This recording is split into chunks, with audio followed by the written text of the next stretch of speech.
Para ponerle un poquito más de contexto, anoche el presidente hace una cadena nacional, como decía tú, Ángeles, que hace como un resumen, pero parte diciendo su cadena nacional aspectos que tienen que ver con el malestar de la población, listas de espera en salud, inseguridad de los barrios, una cartola de jubilación que cuando uno la ve dice, pucha, mira con qué estoy jubilando, los liceos que tienen mala infraestructura, si tienes discapacidad no tienes ayuda, y dijo, quiero hablarles desde la esperanza, es posible un país más justo.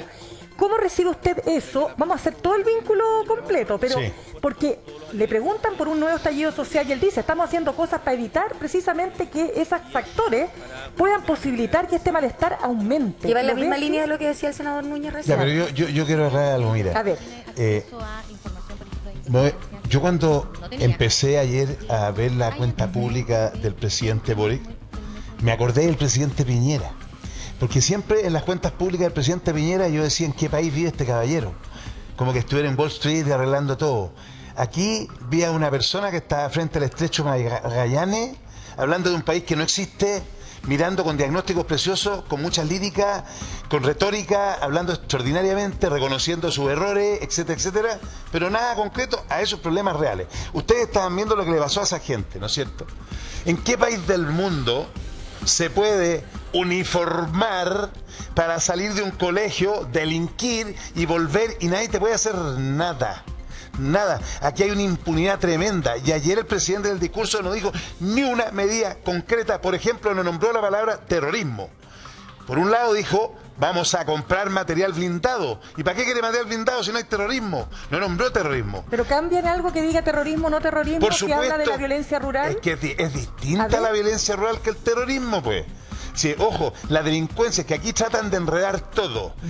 Los narcos, el soldado, el portonazo, todo lo que está pasando hoy día son distintos grados y distintas formas de hacer.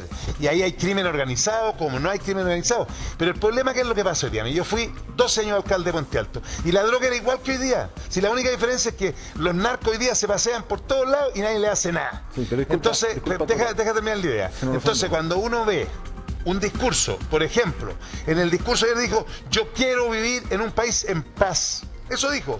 ¿Y dónde están las medidas para el país? Pero yo te quiero decir dónde están las medidas, porque parece ¿Dónde están? Bueno, es que parece que escuchamos un discurso distinto, porque primero yo te quiero decir una cosa, senador Sandón. Cuando tú me dices, tenemos el mismo narco que hace 10 años, yo digo que no. Lamentablemente no. Hoy día tenemos más narcotráfico en nuestras poblaciones, los fenómenos de la delincuencia, seguridad ciudadana, son más graves que hace unos años atrás. Y yo no le voy a echar la culpa a Piñera, que la tiene en su gobierno, sino que te voy a decir soluciones. Mira, ayer el presidente propuso, por ejemplo, más construcción de cuarteles, más material blindado. ¿Dos cuarteles? Ya, pero no. Es chiste, no, de fueron cuatro de Carabineros, 2 de la PDI, 2 el año 2023. Se dijo fortalecer el rol de la PDI en materia de la investigación criminal, habló de las bandas criminales, pero además habló de otra cosa que para mí es muy importante, porque fíjate que hay algo que a mí me angustia mucho y también se da en las regiones, y es que hoy día los criminales, los delincuentes andan con armas de fuego de mucho poder, y en Chile están circulando más armas de fuego que hace unos años atrás. Bien. Tenemos 800.000 armas de fuego, 800.000 en manos de civiles, y de esas hay un 25%, una vez que las personas fallecen, no sabemos dónde quedan. O sea, si yo tengo un arma, muero, esa arma no es requisada por el Estado, no sé si me explico. Queda ahí. Y ya, por lo tanto. Y hay misiles de guerra también. Pues, pero Ángel, es que es lo importante, que el presidente hizo un llamado. El presidente dijo, yo voy a enviar al Congreso un proyecto de ley que va a impedir que hayan armas en manos de civiles, y yo les quiero decir que estoy tan de acuerdo con eso que el año 2019 yo presenté, cuando era diputado y estaba Piñera gobernando, un proyecto de ley para prohibir la venta de armas a civiles. ¿Saben lo que hizo el gobierno Piñera? Nunca apoyó ese proyecto de ley, porque muchas armas que se venden a civiles, que son armas legales, que tienen un origen legal, terminan en manos de delincuentes. Y obviamente hay muchas armas de fuego circulando en las calles, y eso es un problema que agrava los delitos. Yo también pido apoyo de los parlamentarios en ese plano. Yo estoy absolutamente en contra de ese proyecto y creo que no va a tener los votos, porque además la práctica te lo dice. Mira, yo voy a dar un ejemplo súper práctico. Los municipios, cuando hay una feria, los inspectores van a la feria, multan, controlan todas las cosas a los patentados. Pero de ahí para allá, los que no tienen patente no los controla nadie. Entonces, los coleros, sí. Aquí lo que van a hacer es quitarle las armas a todos los que las tienen inscritas en sus casas y no las que no están inscritas, por lo tanto los delincuentes van a tener... ¿Pero qué tienen que ver los fiscalizadores de la feria con eso? Oye, en el fondo aquí esta ley va a fiscalizar a los que tienen una arma yo les quiero dar un inscrita en ejemplo. su casa porque el Estado no es capaz de defenderlo. Nadie tiene un arma porque le gusta ir a tirar al blanco. No, es que ahí hay un error. Mira, yo les quiero dar un caso. Solo ayer, a mí alguien me dijo, doy fe, un coleccionista de armas, 200 armas en su poder. No lo estoy inventando, te puedo citar que me lo dijo de tu partido, pero no. Sí, pero 200, pero ¿cómo va a ser racional que un coleccionista de armas tenga 200 armas de fuego en su poder? Pero ¿cuántos coleccionistas existen? Pero oye, pero es que, bueno, mira, veamos el caso de un carabinero, ex carabinero, preso por tráfico de armas. Tenía municiones, tenía armas de fuego. No, pero es que él tenía 20 permisos para armas legales. Entonces, obviamente nosotros estamos entregando armas a civiles que no tenemos certeza en qué la están ocupando y aumentan las armas de fuego. Senador, que el tráfico de armas y las armas que ingresan por el norte particularmente es parte fundamental del fenómeno del ingreso de armas clandestinas por supuesto, o de la tenencia de armas entonces démosle la arma a las policías. Pero por supuesto, pues si eso se trata. A ver, mira, el proyecto de ley que yo presenté establece que el monopolio de las armas le pertenece a las Fuerzas Armadas, a la policía, y nos abrimos, por supuesto, a todas las empresas de seguridad privada, porque si hay una empresa de seguridad que custodia un banco, que custodia un lugar, debe estar armado ese personal, pero es responsable. Y lo que señalamos es que no se van a entregar armas a civiles, excepto situaciones excepcionales. Uno puede siempre considerar una situación excepcional. Uno puede entender como idea macro que viene un país sin armas, comillas. Maravilloso. Hay muchas personas que se están preguntando por qué me van a sacar el arma a mí o no me permiten tenerla a mí si veo delincuentes que tienen fusiles de guerra. Esa idea, senador, discúlpeme que se lo diga, pero se está repitiendo con más fuerza. Yo no digo que sea malo el proyecto, porque en realidad no soy experto en seguridad, tengo idea. Lo que le pregunto es sobre la sensación de las personas, porque dicen, claro, pucha, un país sin armas, genial, pero me están quitando la posibilidad de tener un arma a mí para defenderme. Y estos tipos vienen con... Bueno, mira, yo te quiero dar un dato, mira, disculpa, yo sé que no se trata de monopolizar, pero un dato concreto, mira, la PDI. Yo le pregunté cuando hice este proyecto de ley el 2019, ¿por qué no tiene la duda? Había una buena idea, pero le pregunté, dígame, ¿es verdad? La PDI me dijo, de las armas que nosotros incautamos que se cometen en delitos, un 30% son armas legales. ¿Cómo le dije? Armas legales por delincuentes. Le dije, ¿pero cómo las obtienen? De dos maneras. Personas que tienen arma en su casa, le entran a robar, le roban el arma. Claro.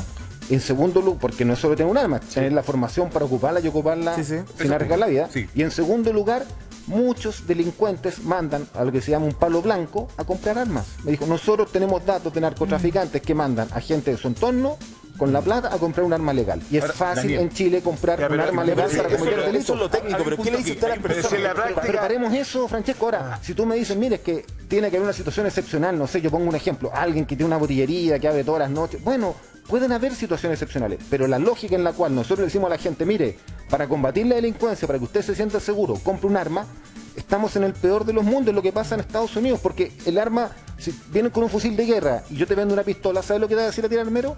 Oiga, con su pistola no para el fusil de guerra. Entonces, usted tiene que comprar un fusil igual de potente. Entonces, esto no tiene fin, y va escalando. Entonces, cambiemos esa lógica, a la par que el presidente en su discurso puso acento en combatir el narcotráfico, las bandas criminales, y él mismo señaló que el copamiento que se hizo en el barrio May se iba a repetir en otros lugares de Chile y en otros lugares conflictivos. Yo quiero, mira, un minuto.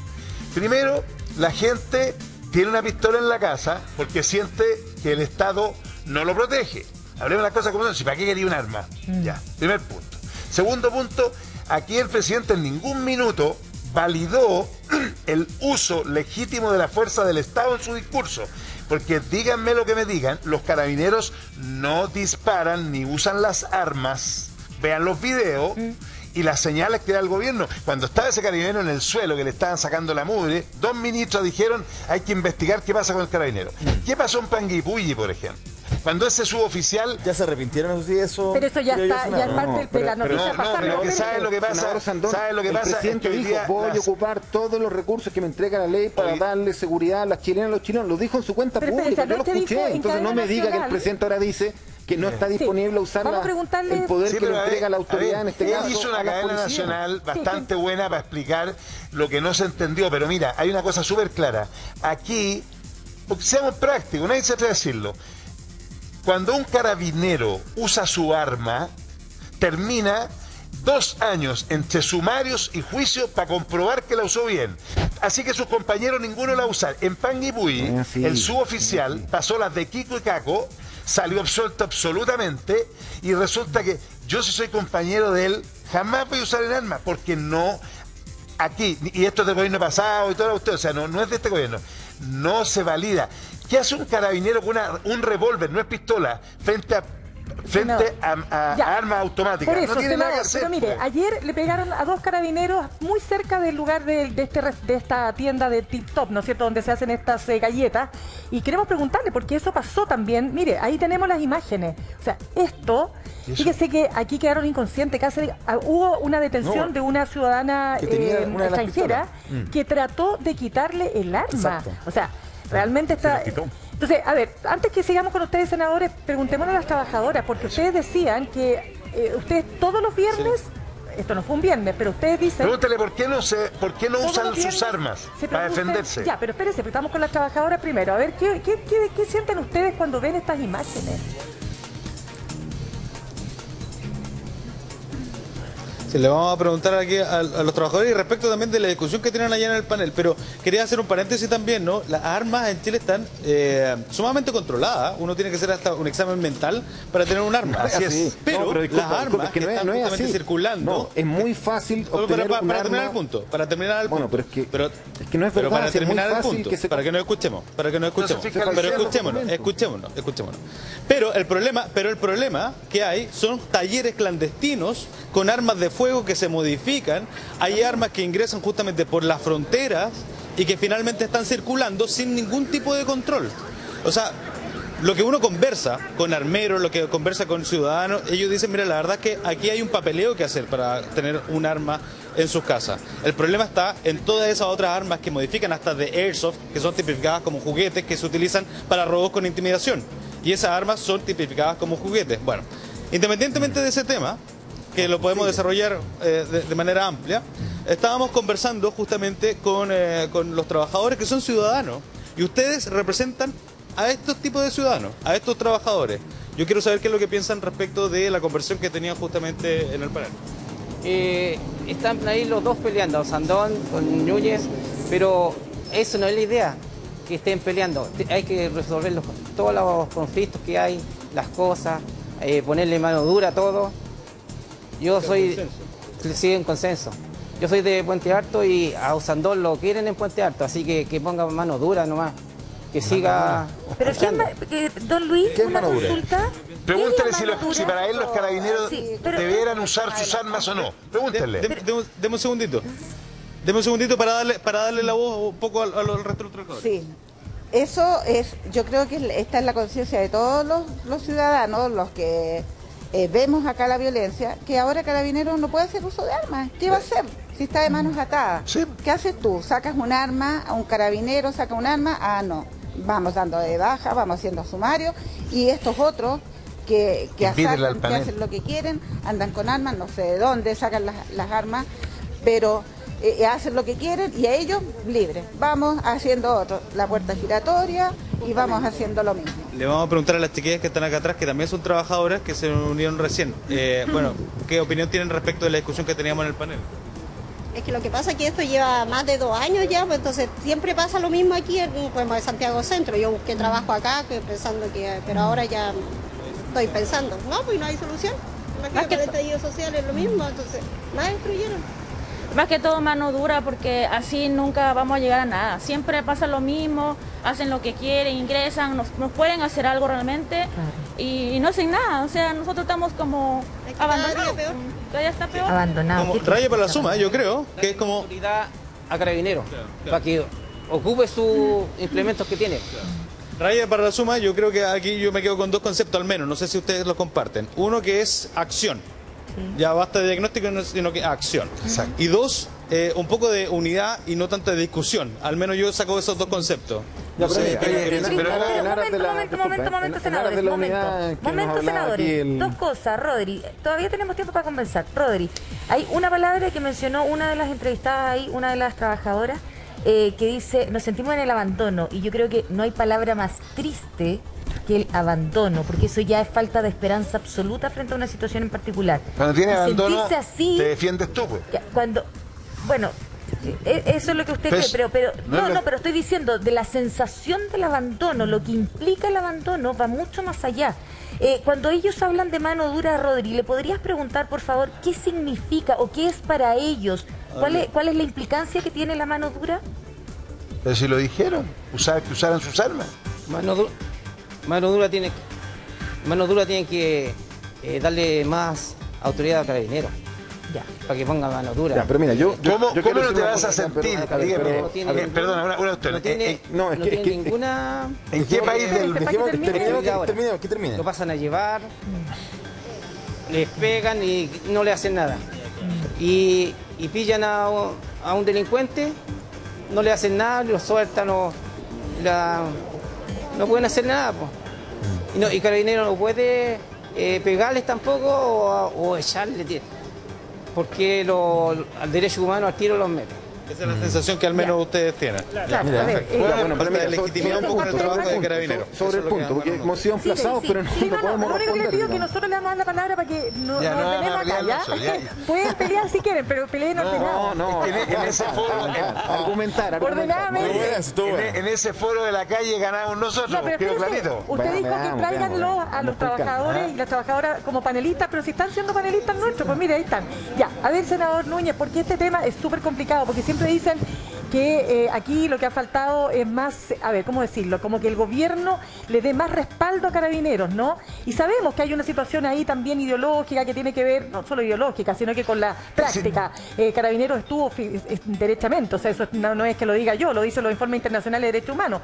Hubo implicación en violación a los derechos humanos después del estallido social y ahí quedó una sensación, ¿no es cierto?, compleja, amarga, pero a la hora de los que hubo, dijo el presidente también, no podemos aceptar que los hechos de violencia queden impunes y Carabineros tiene un rol que jugar. Entonces, ¿cómo se resuelve eso? Sí, mira, antes de responder, un punto que yo creo que vamos a estar de acuerdo con el senador Sandón y que se lo escuchaba el periodista que estaba haciendo ahí la toma a las trabajadoras con Rodrigo, sí, y que yo lo comparto. Él decía, lo que pasa es que en el tema de las armas no son solo las armas legales que se venden, también él decía, hay armas de fogueo que son convertidas a armas de fuego reales, y a la par de eso decía también hay mucho taller que se convierte en especies de armería. Bueno, combatamos las dos cosas, las armerías ilegales, los talleres que adapten armas, pero también pongamos límite entonces a estas armas de fogueo que formalmente son inofensivas, pero que al ser convertidas en armas de fuego pasan a ser graves. Yo en las noticias he escuchado muchos delitos en que se dice un arma de fuego convertida en un arma real. Por lo tanto, sumo eso a una temática en que me imagino vamos a estar de acuerdo en que combatamos estas armerías ilegales, estos talleres clandestinos, estas armas de fogueo que son convertidas a armas que son muy peligrosas al ser armas reales. Ahora, respecto a la situación de Carabineros, lo primero es decir, no compartimos para nada y no hay ninguna justificación para esa situación en la cual vimos a estos carabineros golpeados, pero yo quiero ser franco en una cosa, senador Sandón. Yo no estoy de acuerdo en que las cosas se resuelvan diciéndole a Carabineros tome su arma de fuego y empieza a tirar balas. ¿Por qué? Yo estoy dando mi opinión. Yo también quiero ser responsable de las cosas que me ha tocado ver. Y tenemos una senadora en el Congreso, se lo recuerdo, la senadora Fabiola Campillay, que a los 40 años quedó ciega porque yo no voy a culpar a la institución por lo que hizo una persona, pero tomó no un arma de fuego, una escopeta de estas que disparan balas lacrimógenas y se la disparó aquí, a 5 metros, y la dejó ciega. ¿Y quién responde por esa familia? Ustedes saben lo que es quedar ciego a los 40 años y ser un trabajador que no puede llevar el pan a su casa. Le quitaron el olfato y el gusto. Pero o sea, entonces, frente a esa situación, hagámoslo en forma responsable. Obviamente, cuando hay un incidente, Carabineros debe tener un utensilio idóneo para poder enfrentar esa situación. Y tiene que tener también la legitimidad para poder actuar. Pero no vengamos a decir que esto se va a resolver tirando balas a diestro y siniestro y que usen la arma en cualquier minuto, porque eso no corresponde. Eso no corresponde y no es sano para un país y menos aún para una democracia. Seamos responsables. Tú cometiste un error al principio. Porque tú mezclas dos cosas. Lo que pasó con Fabiola, que es una locura, eso es una protesta. Estamos hablando de la delincuencia. ¿En qué país del mundo se ve una foto como esa que a los policías les sacan la mugre y no se defienden? Qué raro. Fíjate que el otro día hay un video de un carabinero joven que iba a almorzar a su casa en un pueblo, los pescaron 2 cabros y le sacaron la mierda. Ya. Cuando tú ves antiguamente en Chile, los carabineros cuando se iban a su casa, se iban de uniforme, se iban de uniforme y con el arma. Hoy día tienen que irse de paisa y sin arma. Entonces, aquí hay una cuestión. Yo nunca he dicho que esto es para tirar, es para usar el uso legítimo de la fuerza que el Estado tiene que hacer. Esos dos carabineros se defendieron con las armas, no se defendieron. Entonces, ¿cómo no van a sentir miedo y desesperanza la gente si a los carabineros les pegan? ¿Qué nos queda a nosotros? Es como cuando le dieron la piedra al presidente. Entonces, yo no estoy diciendo, como dice Daniel, usar el arma, no. El arma, el uso legítimo de la fuerza que el Estado tiene que hacer para defenderlo. ¿Y sabe lo que pasa? ¿Para qué sirve? ¿Sabe cómo se controla? Sí, pero espérate. Pero hay dos cosas que son súper importantes. ¿Qué es lo que es proporcional? Que yo hoy, porque yo soy un carabinero, voy por la calle... Yo se lo voy a decir muy claro. Pero proporcional es que cuando a ti te dicen un garabato y tú te sientes afectado, tú no puedes llegar y sacar el arma y disparar. Bueno, pero es que esas cosas... Deja terminar la idea, yo no te interrumpí. Sí, pero ahora, que además no se le puede echar la culpa atrás, porque en el campo cuando uno va a caballo, el que está arriba y lleva la rienda es el responsable. El jinete anterior ya la embarrolla. Entonces, seamos súper justos. Aquí los carabineros no tienen apoyo político, ni lo tuvieron el gobierno pasado, para usar el uso legítimo de la fuerza, no la fuerza en forma irregular. Por lo tanto, si yo soy un delincuente y sé que el carabinero no me va a disparar, por supuesto que me enfrento con una pistola a fogueo, una pistola al 22, pues. Pero si yo sé que me va a disparar, yo jamás usaría esas armas. Y segundo, la ley chilena, falta fiscalización. Ustedes saben que los carabineros pueden ir casa por casa. Aquí está inscrita un arma, señor, ¿me la puede mostrar? Y si no, te metí en un tremendo forro. Por lo tanto, aquí no hay fiscalización. O sea, el hecho de quitar las armas no soluciona el problema. Vas a dejar más armas en los delincuentes. Y segundo, como dijo el caballero ahí, si los carabineros no tienen autoridad, investigación no tiene autoridad, no se atreven. ¿Pero qué tendría que haber dicho el presidente para que los carabineros empiecen a utilizar su arma en situaciones... Primero un plan de modernización de armas. Porque con un revólver de 5 balas contra un auto automático no tenéis nada que enfrentarte. Y segundo, de que van a ser respaldados cuando usen esa fuerza legítima. Así tal cual lo debió haber dicho. Pero por supuesto, si los carabineros, como dijo la señora, pues, te van de baja, conversen con los carabineros en la calle. Ah, no, yo no me meto. Oye, si los carabineros son mamás, son papás, tienen un sueldo bastante bajo y van a arriesgar su vida porque no pueden sacar el arma. ¡Qué absurdo! Efectivamente, lo que dijo ayer el presidente de la cuenta pública fue textual, ¿no? Reformar carabineros, y así dice la frase. La reforma es por la institución y no en contra de ella. Reforma, no refundación, ¿eh? Reforma. Necesitamos o tenemos la necesidad de mayor transparencia, colaboración y revisión de prácticas para asegurar el apego irrestricto al Estado de Derecho y la protección de los derechos humanos. Eso fue textual lo que habló a propósito de reformar a carabineros. Ahí está Rodrigo Pérez entonces y está con estos trabajadores que quieren opinar a propósito de toda esta conversación, ¿no? Sí, claro. Aquí tenemos mezclado varios temas, pero finalmente aquí hay opinión para todo porque estamos ahí anotando todo lo que están diciendo. Sí. Hola, buenos días. Otro trabajador también de acá. Hola, buen día. Trabajo acá en TikTok y la verdad es que a todo lo que pasó, bueno, es terrible, pero el sentimiento de impunidad que hay es terrible. O sea, aquí los delincuentes hacen lo que quieren. Los carabineros no están protegidos, los carabineros les falta el respeto quien quiere, los tratan horrible porque nosotros normalmente estamos acá para todas las marchas y la verdad es que aquí son los delincuentes los dueños de la calle.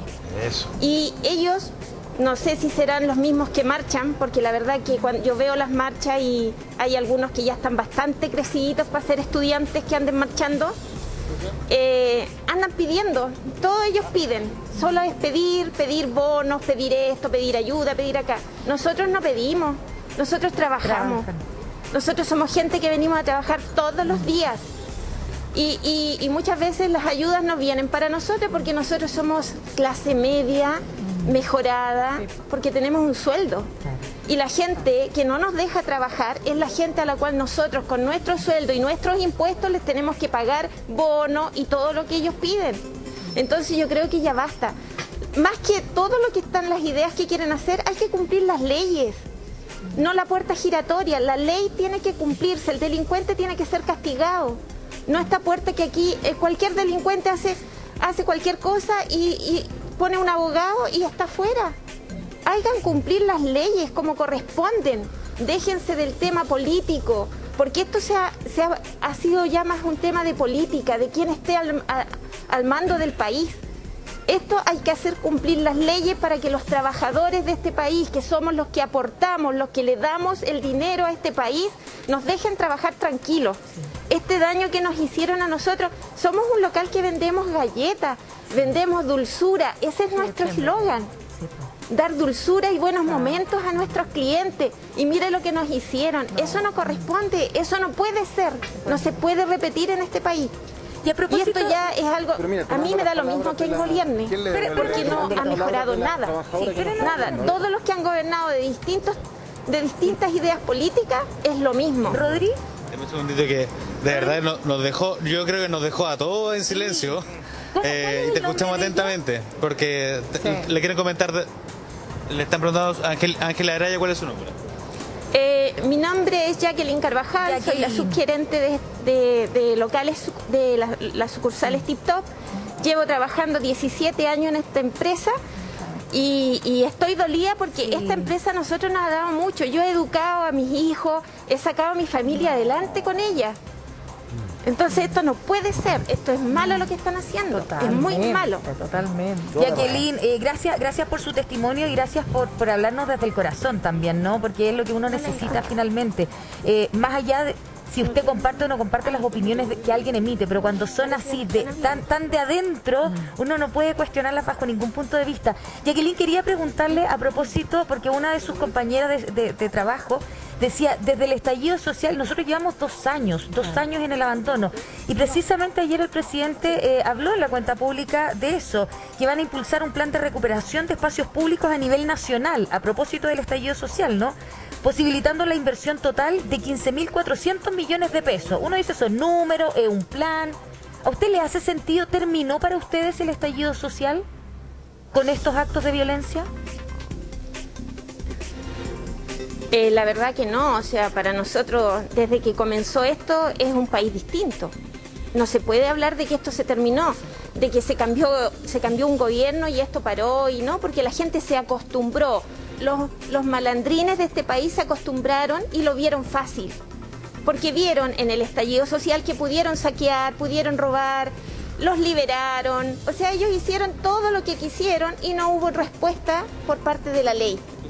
Sí, igual que usted dice, al menos en el paisaje. Sí, igual, de hecho aquí las trabajadoras que están con nosotros están afectadas, llevan cuánto tiempo bajando la cortina, que sube la cortina, que baja la cortina, que vienen, que ahí vienen, entonces... No, y ahora no lo escucharon, o sea, van a estar saltonas todo el día, en cualquier minuto hay algo raro, porque no los escucharon, no, por eso no activaron el protocolo. Esa plata no solo es poca, sino que habla de espacios públicos. Jacqueline habla, senadores, Jacqueline habla de un tema, perdón senador, al tiro, Jacqueline habla de un tema clave para la ciudadanía, se ha instalado la idea de la impunidad, de que te sale gratis saquear un local, que es muy difícil, porque aquí hay que decir las cosas como son, o sea, es difícil muchas veces tener las pruebas, a veces se critica mucho el Ministerio Público y hay razones a veces para criticarlo de todas maneras, pero también a veces es difícil conseguir las pruebas para llevar a la justicia y poner tras las rejas a este tipo de personas. El caso del Hotel Principado. El Hotel Principado de Asturias, que al final, bueno, el dueño del hotel dice, son ellos, la justicia dijo, perdón, no hay pruebas que determinen que son ellos. Entonces es súper complejo. A ver, senador Núñez. Una cosa que dice la Jacqueline, la trabajadora que estábamos escuchando, ella dice, bueno, lo que nosotros queremos es que se cumpla la ley. Bueno, el presidente de la República en su discurso ayer, porque estábamos convocados en este panel a hablar de la cuenta presidencial, ojalá alcancemos a hablar algo de eso y no se nos vaya todo solo en este tema, que es muy importante. Yo quiero ya, pero la cuenta pública no solo es ciudadana, pero estamos hablando, me hago cargo. Lo que pasa es que es verdad que no habló de esto en la cuenta. No, tenía que hablar. No, senador Sandón, eso no es verdad. Él habló de este tema e hizo un montón de propuestas. Él señaló que iba a reforzar la dotación, el equipamiento de las policías. Recién en materia de vehículos blindados, habló de también más cuarteles, valoró el operativo que se hizo para recuperar un espacio público, porque yo, por ejemplo, ¿cómo recupero un espacio público? Que aquí se decía que es tan insignificante. No, yo creo que es súper relevante. Recuperar un espacio público, por ejemplo, es seguir haciendo los copamientos que se hicieron bajo el presidente Gabriel Boric, que no hizo Sebastián Piñera, el gobierno anterior, por ejemplo, en el barrio Meix.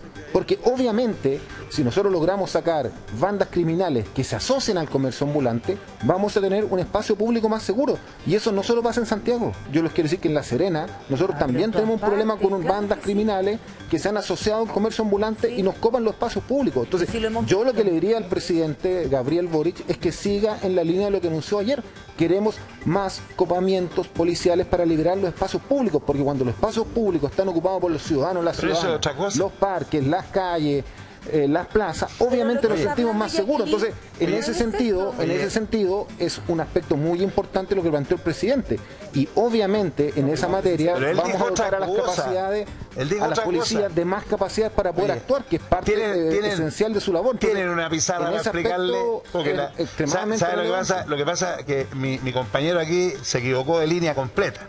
Primero, ¿de qué línea? No. Primero, el proyecto del presidente son espacios públicos, no calle ni mail. Eso no tiene nada que ver. Pero Estación Central es un espacio público, senador. Por favor, si está en la estación de tren, en la estación de buses. Acá está, perdón. Dice el presidente textual en su cuenta pública: Plan de acción para el control y fiscalización del comercio ilícito y callejero, que está siendo implementado en 12 regiones del país para avanzar en la fiscalización, la persecución penal y la regularización laboral. Ya. Eso fue lo que dijo con respecto a lo que está diciendo. Pero la pregunta, senador Núñez, para usted... Pero deja terminar. Pero espere, senador, es que está hablando el senador Núñez. Dígame. Y la pregunta para usted... Está bien, eso es del copamiento y nadie lo discute, y está, y lo dijo el presidente Gabriel Boric. La pregunta era, ¿qué piensa de lo que dice Jacqueline? O sea, el estallido social para ellos no ha terminado. Para ellos, trabajadores, está en una situación ya adversa. ¿Cómo se le responde a ellos?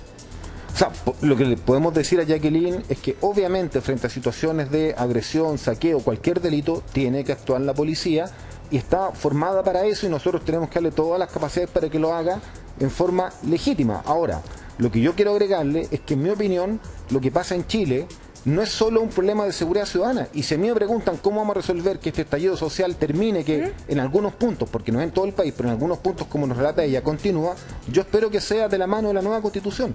Y sí quiero decirle una cosa con mucha franqueza: si gana el rechazo, yo estoy seguro que este estallido social va a continuar, porque lo otro es que a mí me digan es no entender todas las situaciones que se han acumulado en Chile. Entonces nosotros necesitamos buscar una salida institucional. Pero hablamos de otra manera, está cargada la cosa. Necesitamos despedir a las trabajadoras, también a Jacqueline. Gracias por haber estado con nosotros esta mañana. Es muy valioso el testimonio que ustedes nos entregan, porque ustedes son los que viven en carne propia, ¿no es cierto?, la situación que lamentablemente afecta al país. Así que muchas gracias también, Rodrigo. Te dejamos porque además, como dice el senador Núñez, no vamos a hablar solamente de seguridad pública, tenemos otros temas que vamos a estar abordando, porque aquí el presidente habló de dos reformas importantes, muy esperadas, pero sobre todo la reforma de las pensiones. Vamos con Ana María Silva hasta ahora. Ana María.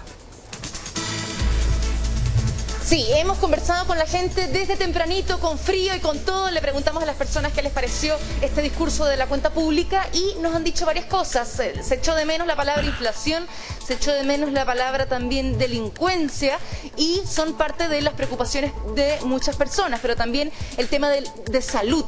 Estoy con Elisa, que me decía recién: yo quiero opinar sobre el tema de salud porque valoro mucho los anuncios importantísimos que se hicieron en materia de salud, pero también me hacías un enganche con la inseguridad que ustedes también en el Hospital San José, por ejemplo, están enfrentando día a día justamente por el aumento de la delincuencia. Sí, hola, buenos días a todos en el estudio y a la gente que está viendo. Buenos días. En relación a lo que estaban hablando recién, es importante manifestar la inseguridad que los funcionarios públicos hoy en día tienen en los hospitales, en los consultorios. Nosotros atendemos una población en el Hospital San José de más de 1 millón de personas, por ejemplo. Es sabido por todos la necesidad de un nuevo hospital en la zona norte, que hace más de 10 años se está tratando de poner el énfasis ahí, ¿cierto? Y Y tenemos, por ejemplo, yo le voy a dar un ejemplo, nosotros no tenemos carabinero en la posta del Hospital San José. Hace mucho tiempo que fue sacado el carabinero. Nos vemos enfrentados a diario a la necesidad de estar entre nosotros mismos defendiendo a compañeros por el maltrato que sufre, las agresiones constantes de los funcionarios, por la atención, por la demanda que tiene este servicio. Por ejemplo, tú me decías familiares de reos, ¿a qué se enfrentan? Para que se entienda mejor allá en el estudio y a los que nos están mirando, ¿cuál es el problema entonces a qué se enfrentan?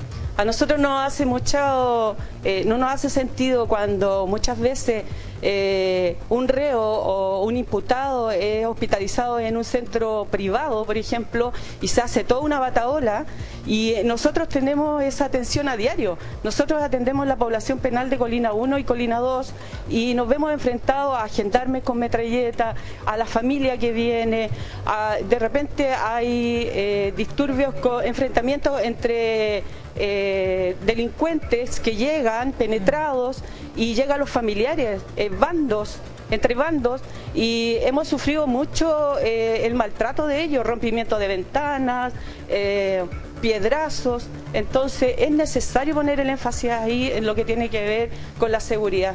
Elisa, también importante los anuncios en materia de salud, la importante reforma, pero dame unos minutitos que tenemos un último minuto y al tiro volvemos acá al Paseo Bulnes. No, Anita María, podemos ir avanzando. Avance nomás, avance. Es importante lo que tú... No, Anita María, todavía no tenemos ese Elisa, último tú me minuto. decías... Sí, no, era para introducirte el tema de la salud, porque el presidente se adelanta y dice, ¿no?, que va a impulsar una reforma a la salud que implica un plan único universal. O sea, todo esto que está en el programa de gobierno, que lo está discutiendo, o sea, que está en el borrador de la nueva Constitución, pero, borrador, porque tiene que aprobarse el 4 de septiembre, aprobarse o rechazarse, pero entremos en ese punto porque ese es un tema que él dijo, la palabra textual dijo, que se acabe la salud en Chile para ricos y la salud para pobres, o mejor dicho, la salud para los que pueden pagar un buen sistema de salud y aquellos que no pueden pagar y que tienen que aceptar en definitiva las condiciones de salud. Ahora sí, espérate Anita María, porque está hablando la ministra del Interior, Isquia Siches. La evaluación va a ser continua, esperamos que el despliegue de las distintas fuerzas policiales y armadas permitan un buen desempeño, como en paralelo seguir con las actividades investigativas en conjunto con el Ministerio Público y el resto de las capacidades del Estado. Al igual que lo que ocurre con el Consejo contra el Crimen Organizado, queremos replicar el trabajo a nivel territorial para, en conjunto con Servicio de Impuesto Interno, el Ministerio Público, las unidades de análisis financiero y nuestras policías, mejorar las capacidades investigativas y permitir desarticular las bandas que operan en estas zonas. Ministra...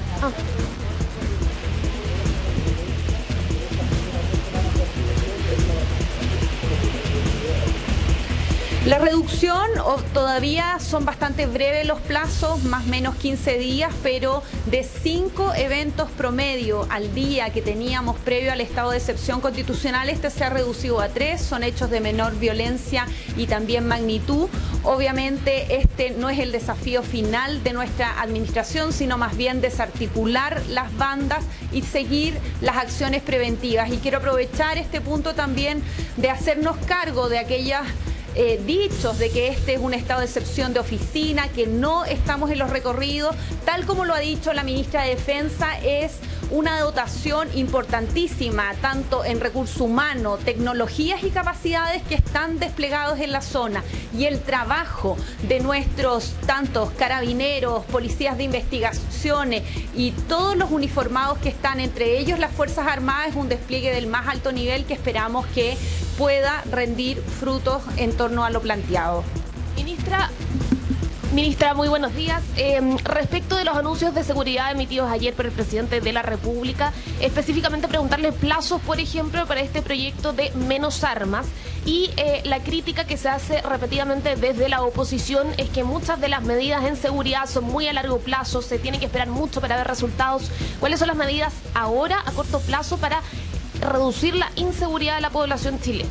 Hay medidas operativas y algunas legislativas. Las legislativas sin duda van a requerir un mayor plazo para poder abordar, como es el Ministerio Público, el Ministerio de Seguridad por parte del Ministerio del Interior, la Ley de Inteligencia, la reforma a las policías y también la Ley de Armas, pero hay acciones inmediatas que ya están cursando, lo hemos visto en el barrio Meix, lo vamos a seguir exportando a distintos barrios, no solamente en la región metropolitana, sino a nivel nacional, así también la fiscalización de las armas, el Consejo contra el Crimen Organizado, que ya está sesionando, que mañana tiene una nueva sesión, en donde además estamos realizando distintas actividades, la coordinación, y eso es importantísimo. Nuestro gobierno ha vuelto a poner sobre la mesa las distintas capacidades del Estado. Nuestro país tiene capacidades hoy día para enfrentar el crimen organizado, los niveles de delincuencia, pero ha faltado coordinación y de hecho de ello nos hemos hecho cargo en conjunto con el subsecretario del Interior. Era entonces las palabras de la ministra del Interior, Isquia Siches, acompañada por la ministra de Defensa, Maya Fernández, y el subsecretario del Interior, Manuel Monsalve, refiriéndose a esta reunión semanal sobre el estado de excepción constitucional en el sur de nuestro país. Aseguran que estas reuniones se van a mantener todos los jueves aquí en el Palacio de la Moneda con representantes de las Fuerzas Armadas y Carabineros para ir revisando la situación en el territorio del sur de nuestro país. Aseguraron también que todavía no tienen alguna fecha exacta para determinar si es que van a estar manteniéndose por 15 días estos estados de excepción, pero sí aseguran que esta evaluación va a ser semanal. Un punto de prensa improvisado, un punto de prensa que nos pilló por sorpresa incluso, y ahora a las 10 de la mañana la ministra del Interior tiene otra actividad en conjunto con la Policía de Investigaciones. Bien. Ya pues, Gabo, te dejamos entonces porque está bien noticiosa la mañana, la bajada y todas las repercusiones respecto de la cuenta pública del presidente Gabriel Boric. Queremos también otra vez sumar a esta conversación al presidente de la Confederación Nacional de Transporte de Carga de Chile, Sergio Pérez. Sergio, ¿cómo está? Hola, ¿Qué Sergio, tal? buen ¿Cómo día? le va? Hola, muy buenos días, un agrado saludarlos. Gracias. Los habíamos invitado a usted, ya vamos a estar con eso, con respecto al anuncio que hizo el presidente para fortalecer los trenes, ¿no? Santiago, Valparaíso, sí. Santiago, Concepción, Chillán, etcétera.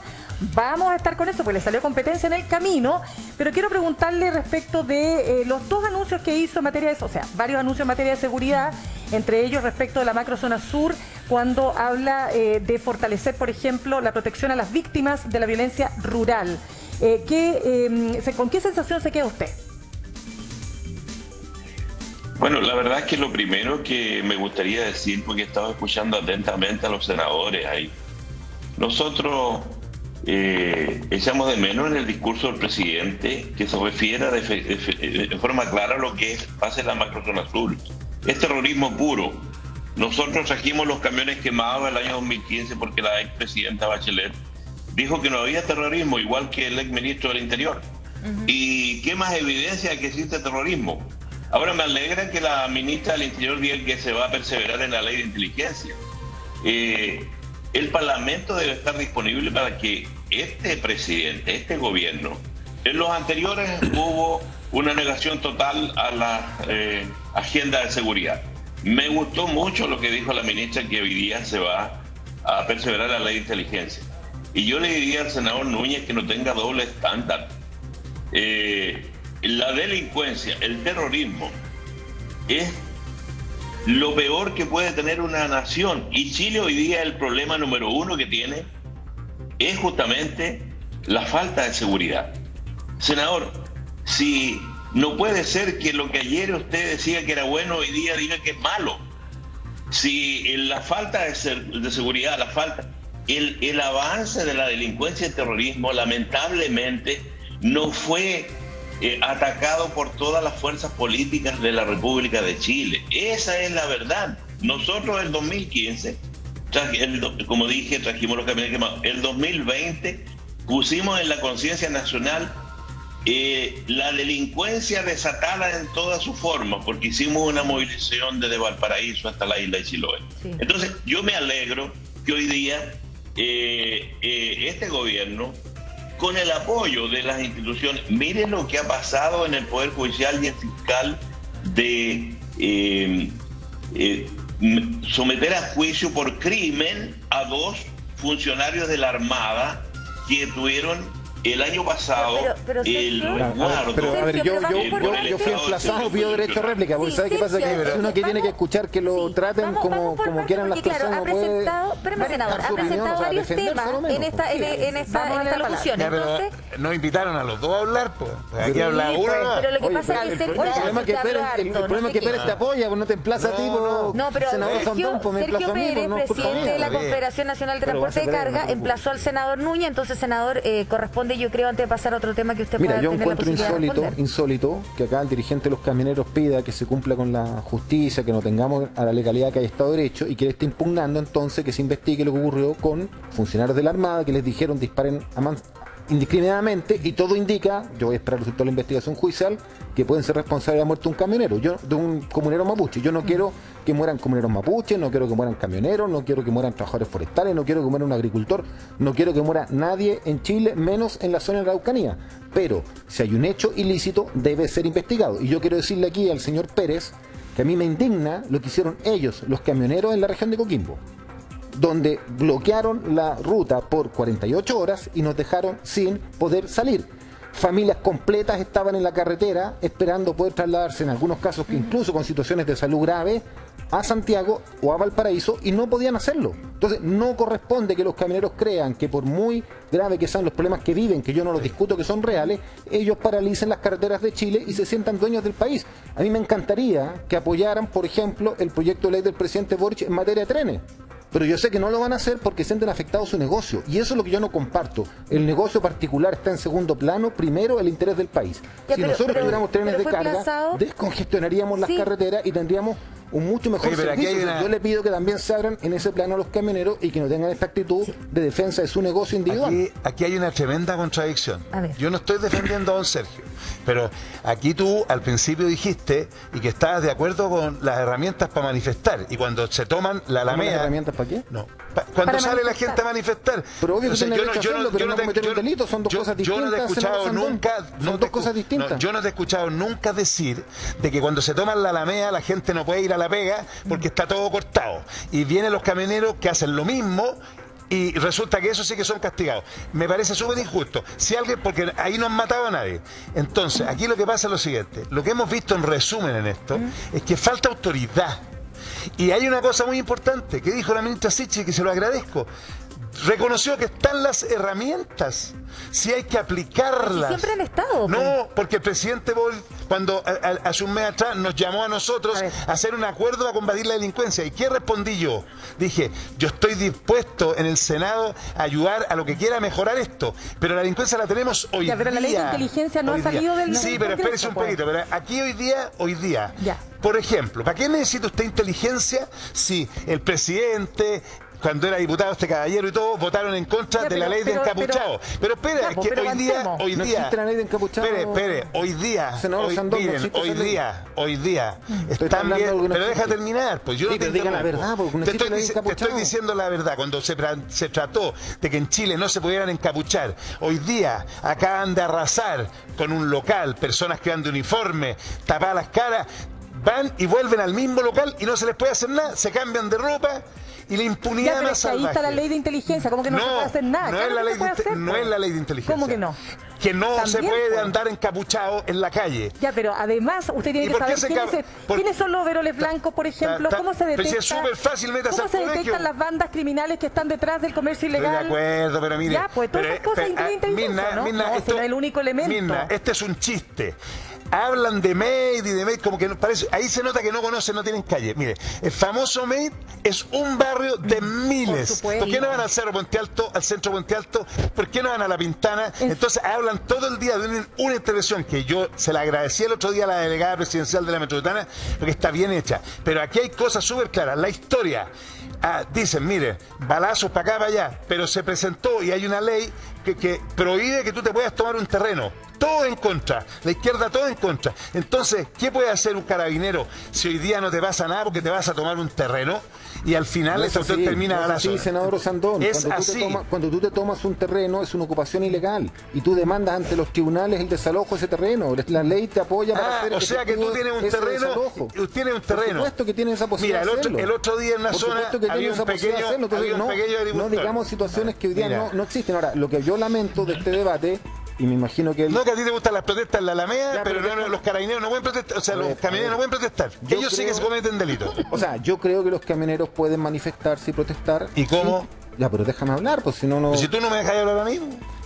Ya, pero no vamos al empate, pues ya, a ver. Empate, vamos a hacer empate, ya. Eso está bueno, ya. Yo lo que quería decirle a Sergio Pérez, va a ser breve. Termino el minuto.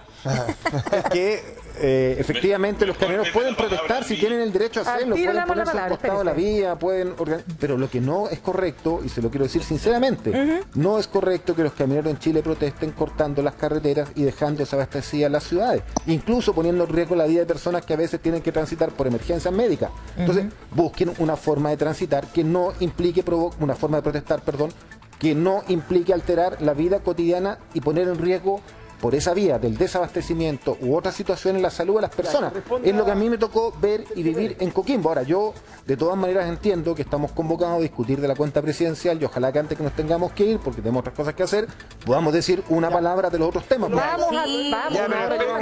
exista la misma crítica que los que van a la clínica enfermos por la Alameda no puedan pasar, y eso sí pueden hacer. Y ojo, rompen todos los semáforos, rompen todo. Senador Sandón, la Alameda no es la única ruta para pasar a un hospital, pero la carretera sí. Pero sí la podía hacer, ¿no es cierto? Pero si se corta la 5 Norte, no tenemos cómo pasar nosotros desde la Serena Coquimbo a Santiago, esa es la diferencia. Pero mire, preguntémosle a Sergio Pérez, porque Sergio, aquí usted lo han emplazado en dos puntos, pero también quiero saber su opinión respecto de lo que planteó el presidente en su cuenta pública. Este Plan Nacional de Desarrollo Ferroviario, entre varios puntos, contempla trabajar para hacer realidad el tren que unirá Valparaíso y Santiago. Y usted sabe que el tema ferroviario, hay una cosa para la ciudadanía, no sé, yo creo que en general hay una añoranza, ¿no? Una cosa medio mística, ¿no? Pero también una añoranza de tener una nostalgia, de tener un sistema de trenes como corresponde. Pero si ya lo han inaugurado como 10 veces. Ya, pero quiero preguntarle a usted, porque muchas veces se dice que su gremio, en general, los camioneros, son reacios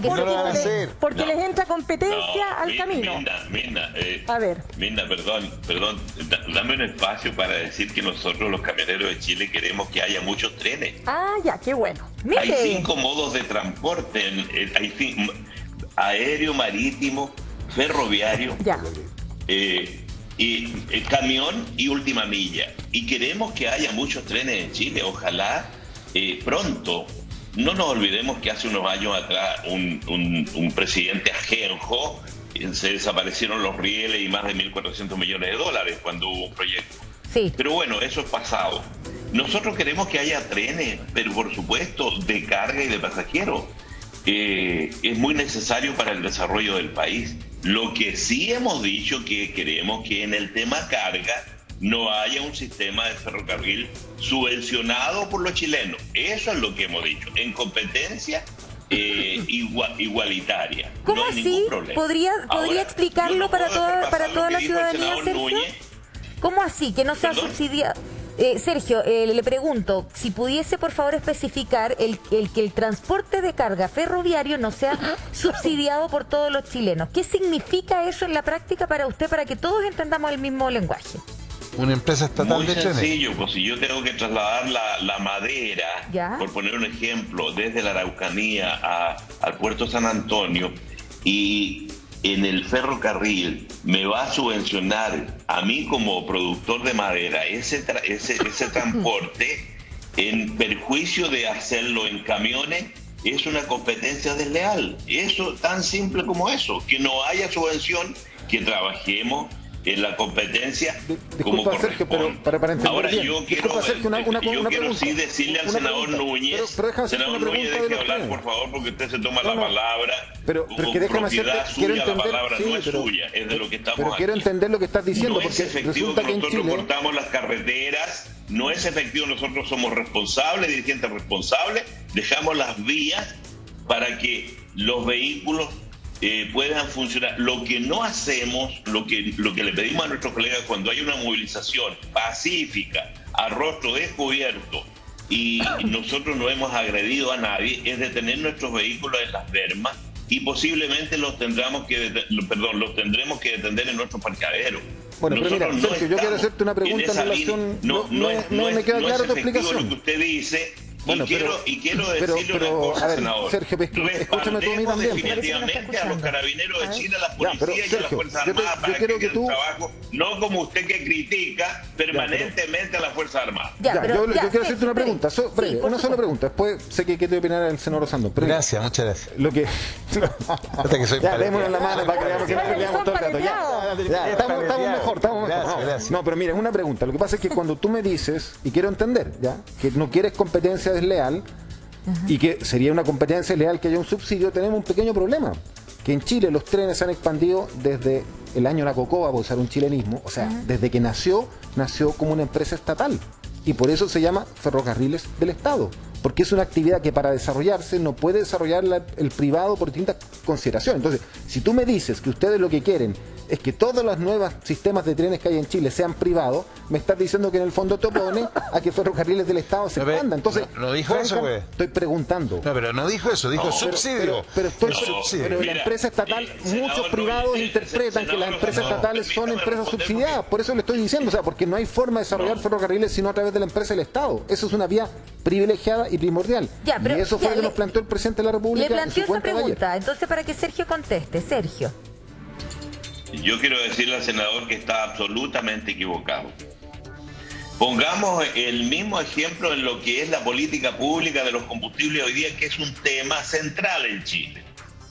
Está manejado por una empresa estatal que se llama ENAP. Compramos el peor petróleo, lo traemos, lo refinamos en refinerías antiguas y al final del día llega a un precio de 1.200 pesos el litro de benzina. Un impuesto específico injusto porque la benzina tiene un impuesto específico que sobrepasa los 300 pesos y el diésel solamente 80 pesos. Entonces, esa política pública manejada por una empresa estatal deficitaria es la que hay que cambiar. ¿Pero qué tiene que ver con Nosotros los trenes? queremos que Ferrocarriles del Estado exista, además de un medio de transporte que es muy necesario para el desarrollo de la nación, pero sin estos subsidios que el senador Núñez, qué bueno que lo haya dicho, porque él quiere un sistema de subsidios de la carga en Chile para que entonces los camioneros de Chile no podamos competir. Lo ha dicho claramente, diga la verdad, entonces me parece muy bien que hoy día lo haya dicho. O sea, yo no tengo ningún problema si tú me estás diciendo que yo quiero que hayan trenes de carga, a mí me parece que es una opción interesante de discutir. Pero subsidiado, lo ha dicho claramente, subsidiado. Pero, a ver, Sergio, mira, lo que yo dije, y que tú no lo aclaraste, fue lo siguiente. Yo, aquí que me corrija el senador Osandón si me equivoqué, porque uno también es un ser humano y se puede equivocar, si en esto no somos tampoco magos, Sí, digamos. no. Pero Pero yo lo que dije es muy claro. quiere un tren para carga subsidiado y nosotros eso lo llamamos competencia leal, pues. Ya, está bien. Entonces, quiero entender. Lo primero, entonces, que estaríamos de acuerdo con los camioneros de que podamos expandir toda la red de ferrocarriles del Estado en transporte pasajero. Concluyo que en eso estamos todos de acuerdo. Y con carga también. Hoy día. Con carga también. Bueno, y acá el senador Osandón agrega con carga. Pero sin competencia desleal. Pero sin subsidio. Sin Bueno, subsidio. Yo creo que el Estado tiene que buscar las formas de transporte que sean eficientes, menos contaminantes. Y en mi opinión, sí es legítimo, y te lo quiero decir abiertamente, Sergio, sin ninguna inhibición, sí es legítimo y justo que Chile necesita trenes que hagan transporte de carga. Y si para ser viable esa actividad y factible económicamente tiene que haber subsidio o la crea el Estado, creo que es una necesidad. Porque el día de mañana, por ejemplo, para combatir la polución de gas licuado, yo soy un convencido que tiene que ENAP distribuir balones de gas. Y el presidente también lo dijo, no hemos hablado nada de eso. Dijo 100.000 balones de gas distribuidos por la ENAP. ¿Y qué es lo que van a decir las grandes empresas del gas? Competencia desleal. Subsidio del Estado, no lo queremos, no, si una empresa estatal puede competir, pero Codelco, no compite Codelco contra grandes empresas mineras privadas, por supuesto que lo hace, eso es absolutamente injusto de que quieran impedir que el Estado pueda actuar para resolver problemas sociales, porque hoy día el transporte en Chile es un problema social, y me callo, senador Osandón, porque sé que le corresponde. Es que aquí hay un tema conceptual. Primero, no se trata que el Estado por subsidio reviente a otro sistema, porque no es el camionero. es el dueño del camión, es toda la línea de producción inmensa de repuestos, o sea, es mucha gente que se ve perjudicada. Segundo, resulta que además yo le diría, no sé, que se quede tranquilo, porque yo he visto todas las cuentas públicas y el tren a Valparaíso está en todas. Sí. Pero es de pasajero, es de pasajero. Mira, y la carga en tren, es lógica, porque Chile es angostito y largo, y tendrán que competir. Si lo que ellos piden es que no los revienten con subsidios, para que nadie que... Pero aquí, cuando nosotros planteamos, ¿no es cierto?, de que el gobierno, el que esté de turno, ¿no es cierto?, plantea que todas las soluciones las da el Estado. Por ejemplo, ENAP va a vender gas. Pero contémosle a los chilenos cuánta plata pierde ENAP al año, que la pagamos todos nosotros. Porque si el presidente dice, que ojalá, maravilloso, 100.000 balones para gente, sí, impecable.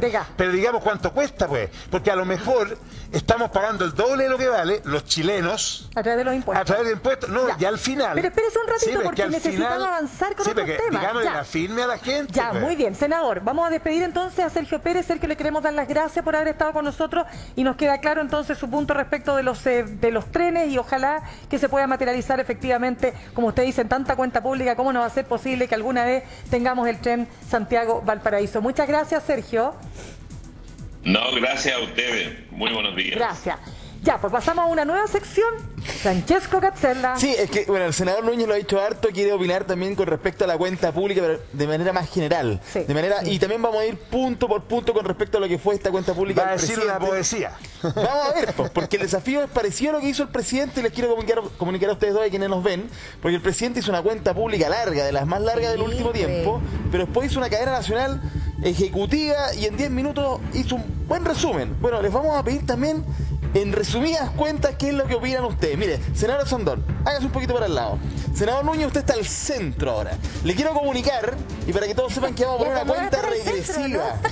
Cuenta regresiva para usted, senador Núñez. Esto es para empezar, después vamos a desarrollar, no se preocupe.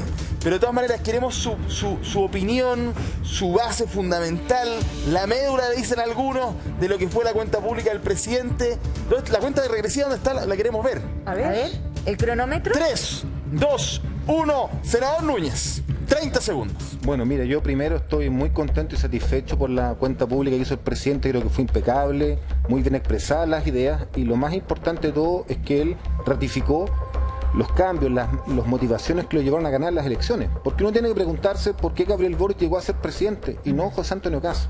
Y es porque prometió transformaciones profundas en materia previsional con pensiones dignas, en materia de salud con un seguro único, en materia de reforma tributaria donde los más ricos de Chile paguen más impuestos, y creo que esos temas fueron los centrales, junto con tiempo, senador. Bien, perfecto. Oigan, y que estuviera entrenado, ¿eh? Sí, mucho entrenamiento. Veo al senador Sandón y he aprendido a entrenarme, así que ya, oiga, yo también aprendo. No puede ser menos. Oye, le vamos a pedir algo fácil, que se mueva usted hacia la izquierda. ¿Sabes lo que pasa? Hacia la izquierda es fácil, sí. Si me dice hacia la derecha, ahí me quedo bloqueado. Su cámara, ahí está, mire. 30 segundos. La pluma. Oye, pero espérense, pues. Esto es injusto, porque los comunistas están entrenados. Oiga. Escuchen hablar a la Cariola o a la ministra Vallejo, y hablan igual. Oiga, pero usted dice siempre 12 años alcalde, 8 senador, que se le note los años de circo. Pero de todas maneras, ya lo está mostrando. Usted está dilatando el asunto. Vamos. Yo que ustedes quieren que lo que pienso, su resumen de la cuenta pública. ¿Usted cree que el jinete del alcalde? Ya, vamos. 3, 2, 1, 30 segundos, senador Sandor. Ahora ya, cuenta pública de Gabriel Boric. Yo vi una cuenta pública muy bien intencionada, con retórica, muy lírica, pero con muy poca calle. Él, por ejemplo, plantea que quiere vivir en un país en paz, pero no se querella contra Yaitul. Él dice de que va a combatir la delincuencia, pero no es capaz de nombrar el terrorismo. Él dice que va a mejorar la economía y no nombra la palabra inflación. Aquí la verdad es que haya mucha voluntad, pero poca calle. Creo que el presidente... Faltó entrenamiento. Oiga, hágale caso a usted, pues. Oye, yo creo que puedo decir algo. Pero sí, este es un experto en defender lo indefendible, po. Y además lo hace bien. Bueno, es un mérito, es un mérito. Pero sí, escuchen lo que dijo la gente en la calle, dijo lo mismo que yo. Y este compadre se dio más vueltas que no yendo. Si algo ha logrado tu día es que nunca antes públicamente Osandón y Núñez se dieron tanto la mano. Es verdad. Nunca hemos peleado. No es que una cosa es la relación personal, el respeto, y otra es la diferencia política. Se lo sabemos. Y la idea se puede expresar con respeto también. Y eso así debe ser. Así debe ser. Estamos de acuerdo. Siento un poco de humor. Si lo tengo claro, lo que hace que la diferencia es que ahora ya no le pueden echar la culpa a Piñera. Yo tampoco. Bueno, somos dos que le queremos echar la culpa a Piñera, entonces. Esa es otra de las grandes conclusiones del día. Ya no le puede echar la culpa a Piñera. Pero vamos a continuar con la cuenta pública. Vamos a ir por parte. Porque les queremos preguntar pero no nos hagáis un examen si yo no me la aprendí en memoria. Les queremos preguntar si es que hay algo de lo que vimos ayer que se pueda o algo que no se pueda. Miren, escuchen. Clarito.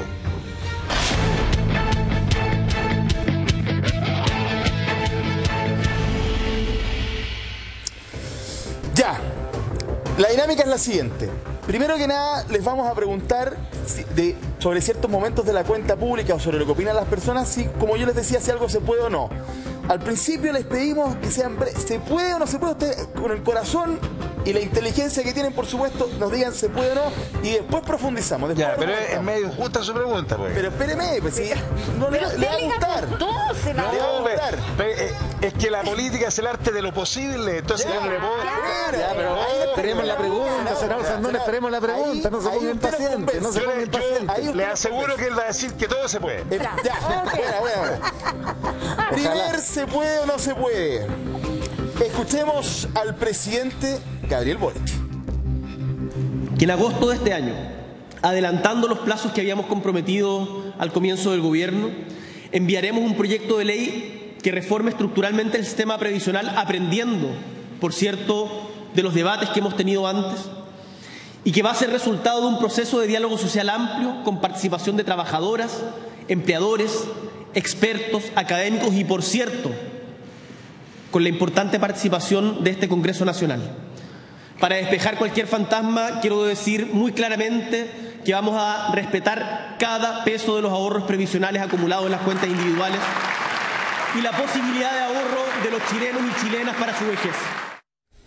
Ya, ahí el presidente medianamente deja una cuestión para algunos muy clara. Yo escuchaba en la mañana a otros opositores, evidentemente, que decían muy ambigua. Lo que pasa con los recursos que están hoy por hoy en las cuentas individuales. Ok, pero también está hablando de transformar el sistema de pensiones chileno. Senador Núñez, de lo que escucha ahí, ¿se puede o no se puede? Su cámara. Bueno, mira, yo creo primero que nada es tremendamente necesario y es algo urgente de poder realizar, hacer.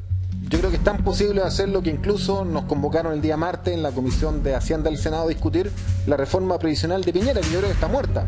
Pero si hay esa voluntad de reformar y de dar una pensión garantizada para todas las chilenas, todos los chilenos de 250.000 pesos, por favor pongámonos las pilas. El gobierno comprometió el envío del proyecto de ley en agosto. Se puede y se necesita, que es lo más importante. La gente lo necesita. Perfecto. Senador Sandón, ¿se puede o no se puede? Reforma el sistema de pensiones y la plata de las cuentas no se toca. Al menos eso es las que están hasta ahora. Hasta ahora. A ver, sí se puede y sí se debe. Mira. Así de claro. Para mí quedó claro que las cuentas de los ahorros del presidente fue clarito, así que no hay que buscarle la quinta pata al gato. Y ojalá que sea exitoso, van a contar conmigo, pero siempre y cuando el problema que tiene es que creo que aquí hay que hacer un trabajo prelegislativo que no lo ha hecho, que es juntar a especialistas de todos los colores políticos fuera del Congreso antes que llegue adentro. Pero se puede y se debe. Perfecto. Bien, bueno, hablando de economistas, al menos que manejan el área y que de hecho lo están discutiendo en la Convención Constituyente, y uno de ellos, un convencional, que opina distinto. Miren, escuchemos. Bernardo Fonten. El presidente dice que va a respetar los ahorros previsionales acumulados de los trabajadores. Eso es valioso, pero no bastan las buenas intenciones, porque si se aprueba la nueva Constitución, con una ley simple cualquier gobierno va a poder apoderarse de nuestros ahorros. Y los 250.000 pesos que anuncia a futuro como pensión básica es una buena noticia. La pregunta es cómo lo financiará. Y lo que da a entender es que lo va a financiar con las cotizaciones y los ahorros futuros de los trabajadores, porque estos ya no van a ir a nuestras cuentas individuales, no van a ser de nuestra propiedad, sino del Estado. Convencional que llegó a la convención con un cupo de Renovación Nacional. Ese es su partido, senador Sandón. ¿Qué le parecen las palabras de Bernardo Fontaine? A ver, lo que pasa es que Bernardo Fontaine está diciendo algo que es cierto. Lo que pasa es que yo no puedo creer. A ver, lo que está haciendo el presidente de la República es haciéndose responsable de su administración. El problema que tiene el borrador de Constitución, que nadie quiere decirlo, es que como no hay contraparte, un presidente con una ley simple puede cambiar todo. Y sí podría expropiar los fondos. Pero este presidente, al decir eso, se compromete, para mí, en su gobierno, que esto no va. Entonces, si él va a reformar, porque en esto hay que ser bien pensado, si el presidente Boric va a reformar el sistema de pensiones y ha dicho esto, yo supongo y estoy seguro que en su propuesta no viene la expropiación de esos fondos, si no se contradeciría. Sí, yo en ese sentido, senador Sandón, le quiero dar garantías de que la palabra del presidente Boric en esta materia se va a cumplir por todos los partidos que son oficialistas y apoyan al presidente. No se va a tocar un peso de las cuentas de ahorro que tienen hoy día los trabajadores en la AFP. Ahora, Fontaine, el convencional, nos decía cómo se va a financiar. Bueno, obviamente hay que discutir cuánto resisten las empresas de que haya una cotización del empleador. Nosotros no queremos cotizaciones del trabajador porque eso implica disminuir los salarios, no nos parece justo, pero también yo estoy abierto a poder discutir, como se hizo con la PGU de Piñera, poder financiar las pensiones con el pago general de impuestos. Y por eso entonces por eso es que tenemos una reforma tributaria que justamente estamos discutiendo ahora, porque no se puede financiar pensiones dignas solo con pago de cotizaciones del empleador. Eso es un dato real. Por lo tanto, ese debate lo vamos a hacer ahora en el mes de junio, que entra en la reforma tributaria del presidente Gabriel. Lo dijo, para ser específico, lo dijo en la cuenta pública el presidente, de que para eso era tan importante la reforma tributaria que se va a presentar ahora en junio. Y ahí, espéreme, ahí saltaron las alarmas. Tampoco se hizo trabajo prelegislativo. No. Y a propósito también de los anuncios que se hicieron ayer en la cuenta pública, claro, se habló de reparación para víctimas de violaciones a derechos humanos, pero también algunos sectores de oposición decían que hizo falta hablar de la reparación a las otras víctimas, que son, por ejemplo, personas que acá, en este lugar, en Plaza Baquedano, en Parque Bustamante, perdieron buena parte de su capital. Estoy acá frente al Hotel Principado de Asturias, me imagino que todos recuerdan los hechos violentos que ocurrieron acá en Parque Bustamante, el incendio de este establecimiento, de este hotel, y además el saqueo. Este fue un caso tremendo porque habían acusado a 3 personas. El Ministerio Público llevó a cabo una denuncia en contra de 3 jóvenes, mayores de edad los 3, y ellos se fueron a prisión preventiva por más de 2 años, pero es un caso judicial que había dado muchos giros. Entonces, lo más llamativo era que habían sido condenados en una instancia por ejemplo, elaboración y lanzamiento de artefactos incendiarios, no por incendio, pero luego la Corte Suprema acogió un recurso de nulidad y estas personas enfrentaron un nuevo juicio. Y en los últimos días conocimos el veredicto de ese juicio, y es que en definitiva 2 de los 13 acusados quedaron absueltos por la justicia. Quiero que vean el siguiente informe que preparamos porque conversamos con don Lucio. Nos costó harto hablar con él porque él decía no quiero hablar de este tema, y en exclusiva pudimos conversar con él después de decirle: don Lucio, es súper importante que usted también como afectado nos entregue su testimonio, porque él decía no quiero más problemas, quiero avanzar y dejar este capítulo atrás, pero aún no tiene respuestas importantes. ¿Qué les parece si escuchamos esta entrevista con don Lucio Torre? Yo estaba todos los presos, no más cabros.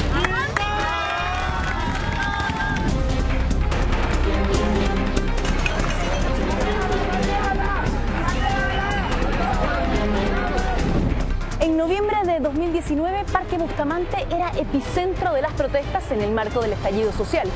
Uno de los hechos más violentos fue el incendio, el saqueo del Hotel Principado de Asturias, a pocos metros de Plaza Baquedano.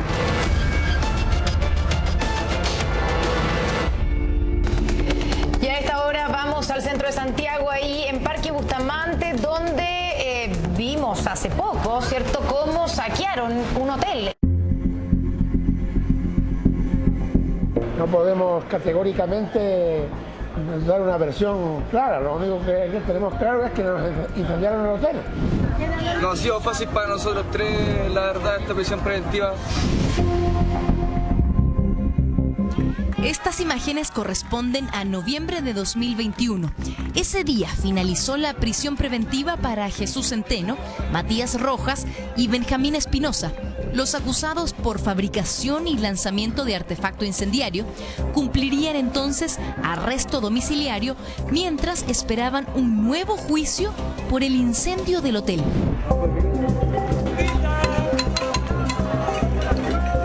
Nosotros ya esto lo teníamos en el olvido y naturalmente que nosotros no podemos decir, porque no tenemos, digamos, evidencias ni que fueran ellos o fueran otros, pero alguien fue.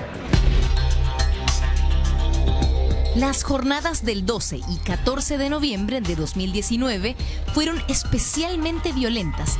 Las imágenes de los destrozos y del incendio del emblemático establecimiento aún generan impacto. Hubo evacuación de huéspedes e incluso saqueos. En el momento que ingresó la turba de los antisociales, hubo la posibilidad del personal policial poderlos rescatar por los ventanales y poder actuar. En ese momento, Lucio Torre, el dueño del hotel, no quiso tomar acciones legales. Fue el Ministerio Público quien acusó a 3 jóvenes mayores de edad, quienes en un momento también fueron acusados de incendio. Pero el caso ha dado varios giros judiciales. Se logró acreditar que los condenados a esta altura tuvieron participación en 8 elaboraciones de artefactos incendiarios, así como también 7 lanzamientos. En mayo de 2021 fueron condenados los 3 imputados, Centeno y Espinosa, a 6 años de prisión por delitos reiterados y Rojas a 5 años y 1 día. También por la elaboración y lanzamiento de objetos incendiarios. Pero, ¿qué fue lo que pasó después? En noviembre, la Corte Suprema acogió parcialmente un recurso de nulidad y se puso en marcha un nuevo juicio. Ahora miren, estoy en la Plaza Bayana, acuérdense de esto. La razón: pruebas ilícitas según el fallo.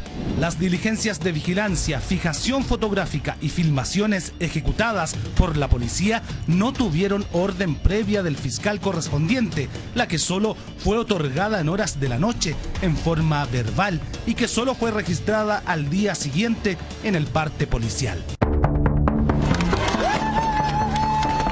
Fue en ese momento cuando finalizaron los 2 años y 5 meses de prisión preventiva para los 3. Y como había un nuevo juicio en marcha, el resultado del mismo salió a la luz este 31 de mayo. Espinosa y Rojas fueron absueltos por el delito que se les imputaba. La cuestión de los jueces, que nosotros no nos podemos meter en eso, no podemos categóricamente dar una versión clara. Lo único que tenemos claro es que nos incendiaron el hotel y que ellos, si no fueron ellos, por lo menos están dentro del grupo que hicieron lo que hicieron. Mientras entrevistábamos a don Lucio en Providencia, había protestas en la capital, desórdenes en la Alameda y en Agustinas.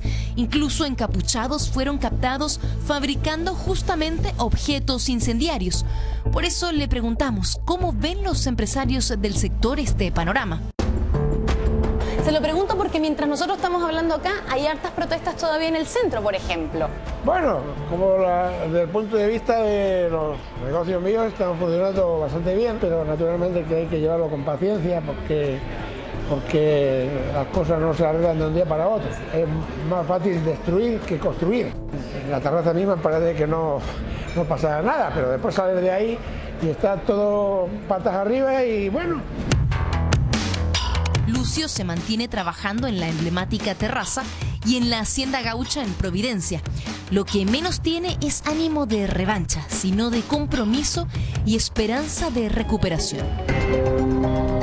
¿Tiene esperanza que ese sector se recupere? Tengo esperanza que a mediano plazo se recupere y para bien. Respecto al caso del Hotel Principado de Asturias, la resolución del tercer tribunal oral en Santiago fue unánime. 3 magistradas absolvieron a los 2 acusados y su sentencia se leerá este 14 de junio, mientras que el juicio de Centeno, el tercer acusado, será en agosto. Él decía claramente, nosotros no tenemos ánimo de revancha, todo lo contrario, queremos construir, reconstruir y trabajar también para mejorar nuestro barrio.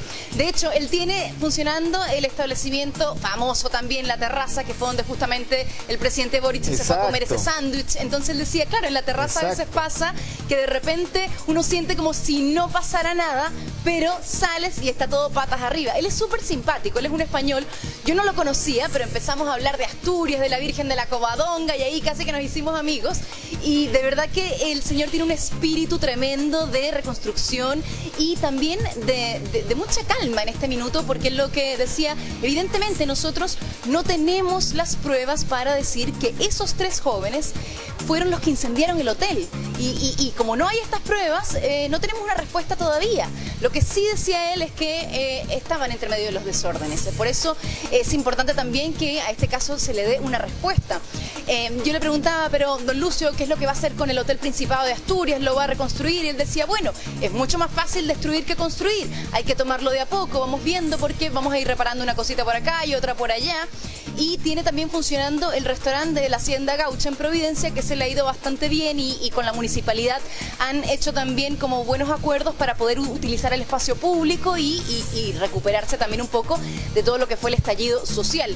Pero básicamente la conversación con don Lucio fue bastante grata, porque su ánimo es completamente de reconstrucción y de tranquilidad dentro de todo lo malo que le pasó a Ángeles Mirna. Sí, no, una zona, a ver, primero un caso emblemático, y yo diría que lo más importante acá, aquí la justicia hizo su parte, unos estarán de acuerdo o no, la justicia determinó, ¿verdad? Tú lo dijiste muy bien en tu nota, hubo un recurso, gracias Anita, te liberamos también para que puedas seguir con tus reporteos, pero yo diría que lo más importante, diputados, ya que estamos con los diputados Mirosevic y Ramírez, lo más importante acá es que no hubo, o sea, el delito quedó impune, ¿no? Aquí los responsables no han estado, o sea, no han pagado, no están. Definitivamente no están. Entonces, diputado Ramírez, o sea, este es un caso, ¿no es cierto?, como otros también, ¿no? Perdóname, ¿puedo decir algo más? Supuesto. Este caso fue archi conocido, digamos, no solamente por lo que significa el daño a un hotel, relativamente también conocido en la zona, sino porque las personas que estaban adentro, turistas, trabajadores, tuvieron que salir arrancando. Fue terrible. Y hubo más de un ataque, pero en el primero, yo me acuerdo, a mí me tocó muchas veces reportear la zona, caminando de incógnito, qué sé yo, porque todos los días había problemas. No estuve ese día mismo, pero sí me acuerdo de cómo los videos te mostraban las personas corriendo pensando que estaba en peligro su vida, de quemarse o que le cayera, porque entró una turba, quemaron, rompieron los vidrios, sacaron a la gente.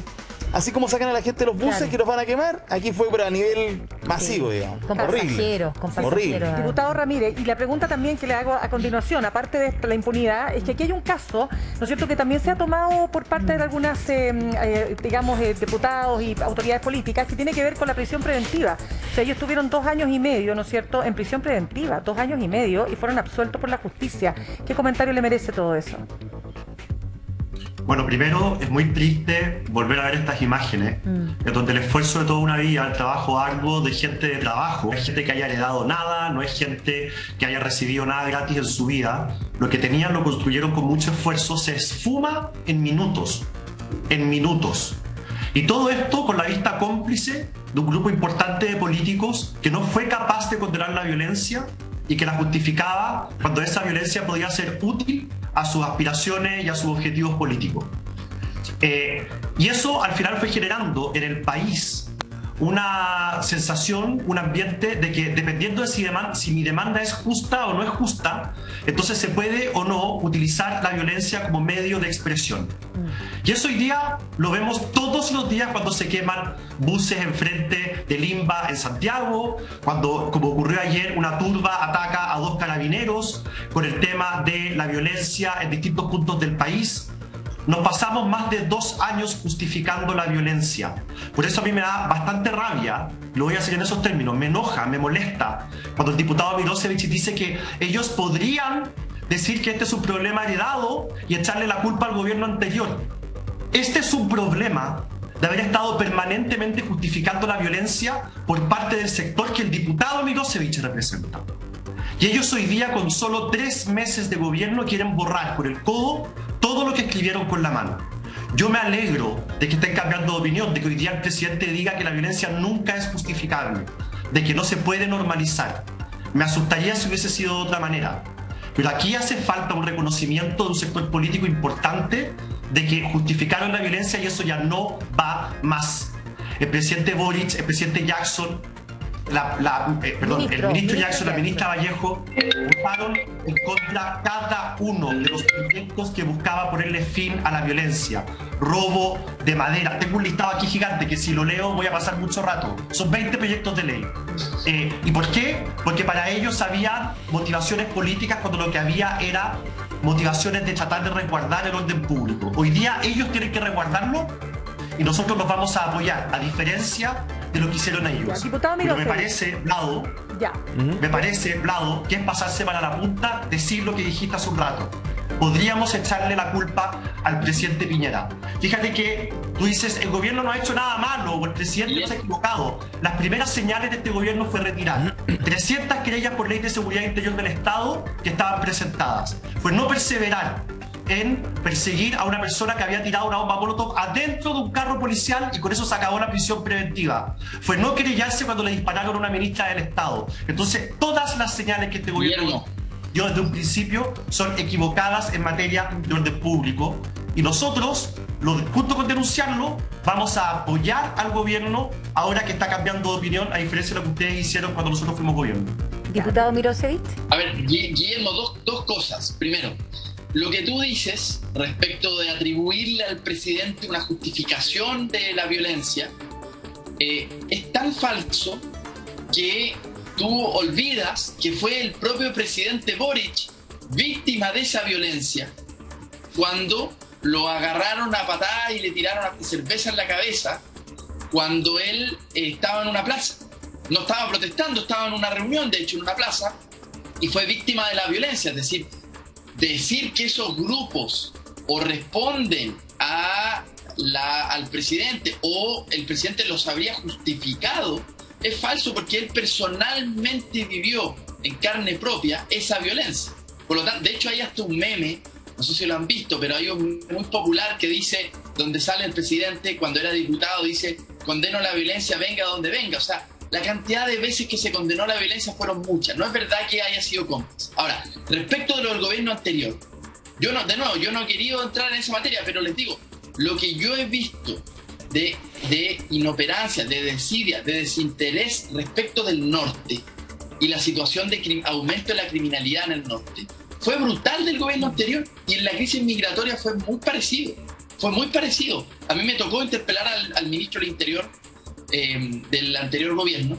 Lo hice en buena lid, Guillermo fue testigo, no lo hice en una pelea chica, lo hice tirando para buscar soluciones, pero la verdad es que lo que el gobierno hizo en materia de controlar la crisis en el norte fue bien poco. Esa es la verdad, bien poco. Y en el sur, durante el presidente Piñera, aumentó 300% la violencia. 300%. ¿Le puedo poner otro punto? Porque resulta que efectivamente ayer el presidente Gabriel Boric, durante el discurso de su cuenta pública, efectivamente hizo mención a cosas positivas del gobierno del presidente Ricardo Lagos, al gobierno de la presidenta Michelle Bachelet y también al gobierno del presidente Sebastián Piñera. Después se le preguntó de esto porque era novedoso, ¿no? Dentro del discurso que él había tenido. Injustos, dicen. Y claro, fuimos injustos en la crítica. Y después se le pregunta a la salida precisamente al ministro Giorgio Jackson, y él dijo, algo que caracteriza al presidente Gabriel Boric es la autocrítica. Y efectivamente, dice él, las críticas fueron más allá de lo que se debía en su minuto. Esta autorregulación o este cambio de posición, ¿usted lo considera positivo? Efectivamente, como que se pasaron de revoluciones en algún minuto. Se lo pregunto bien honestamente, porque lo dijo el presidente y lo dice ahora también su ministro de la SECPRES. Entonces, ¿es la opinión que tienen todos en esta coalición? Sí, a ver, yo creo que el presidente puntualizó esa autocrítica respecto del manejo de la pandemia. Sí. Y yo en eso estoy de acuerdo. Yo creo que nosotros inicialmente teníamos una sospecha tan grande respecto del actuar del gobierno, porque veníamos del estallido social y de lo que había pasado en violaciones de derechos humanos. Teníamos una sospecha tan grande que cuando partió la pandemia y el gobierno inició las primeras medidas, no creímos mucho en esas medidas y fuimos críticos respecto de eso. Es verdad. Y me parece noble que el presidente ayer lo reconociera y que dijera respecto de vacunación o respecto de manejo de la pandemia en general, el gobierno pasado lo hizo bien y si nosotros tuvimos críticas, no fueron de mala fe. O sea, me parece que es como honestidad intelectual decir eso, ¿no? Y creo que en eso el presidente es así. Si es que el presidente es así, él cuando no va a andar ni mintiendo, ni tapándose, ni cuidando la espalda. Si es que cometimos un error en el pasado, lo diremos. Y en este caso fuimos injustos muchas veces con la subsecretaria Daza. ¿Por qué? Porque también teníamos temor de que el gobierno la pudiera embarrar de nuevo. Entonces, pero creo que, visto la historia, cómo sucedió, el proceso de vacunación en Chile fue muy exitoso y hay que reconocerle a las autoridades de salud que eso funcionó muy bien. Y qué bueno que el presidente lo haga, porque al final tengamos un diálogo republicano más genuino, ¿no? Reconozcamos lo que es bueno y lo que no, bueno, nuestras diferencias, pero no pasa nada, ¿no? No hay drama en eso. Sí. Bien. Diputados, 1.000.000 de gracias por esta conversación, cordialmente invitados como siempre para otra oportunidad, diputado Vlado Mirosevic y también diputado Guillermo Ramírez, que estén muy bien ambos. Chao, chao. Gracias por esta conversación. Un abrazo. Chao, chao. Oye, nos queda tema y paño por cortar con respecto a la cuenta pública. No hemos hablado de salud, que es otro tema importante a propósito de este fondo universal, que claro, ahí viene la pregunta, ¿cómo se va a empezar a desgranar el choclo? Eutanasia fue otro de los temas. ¿Qué pasa con la reinserción también? Y el apunte fundamentalmente a los niños, niñas, jóvenes y adolescentes, que fue un tema de salud mental, pero también de reinserción frente a temas de violencia. Nos queda mañana todavía. Sí, la ley del... Sí, vamos a estar profundizando, por supuesto. Pero a esta hora está con nosotros Emilio Sutherland. ¿Por qué, Emilio? Estamos acá para contarles acerca de un fenómeno que sigue siendo una pesadilla, y esos son los llamados mecánicos chantas. En tu día te escucha. Vamos a conocer la historia de un vecino de la comuna Pedro Aguirre Cerda, que hace poco más de un año había cumplido con su sueño de comprarse un auto propio. Pues bien, era un auto usado y esta joyita tenía algunos desperfectos. Por eso buscó a través de las redes sociales y encontró un mecánico que iba a domicilio. Graso error. Desapareció con 550.000 pesos y la caja de cambio del vehículo. El informe es de Valentina Araya.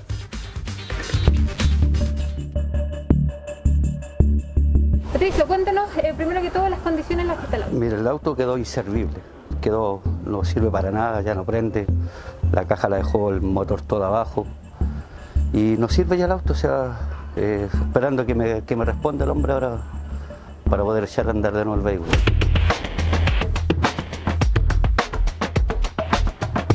Estas son las imágenes de lo que vendría siendo la camioneta de Patricio. Una que comenzó a fallar poco después de comprarla. Para eso, buscó a un mecánico, quien finalmente fue el responsable de esto. No, pues lo contacté por Facebook al hombre, le contacté hace un año al hombre para que viniera a arreglar la camioneta a domicilio.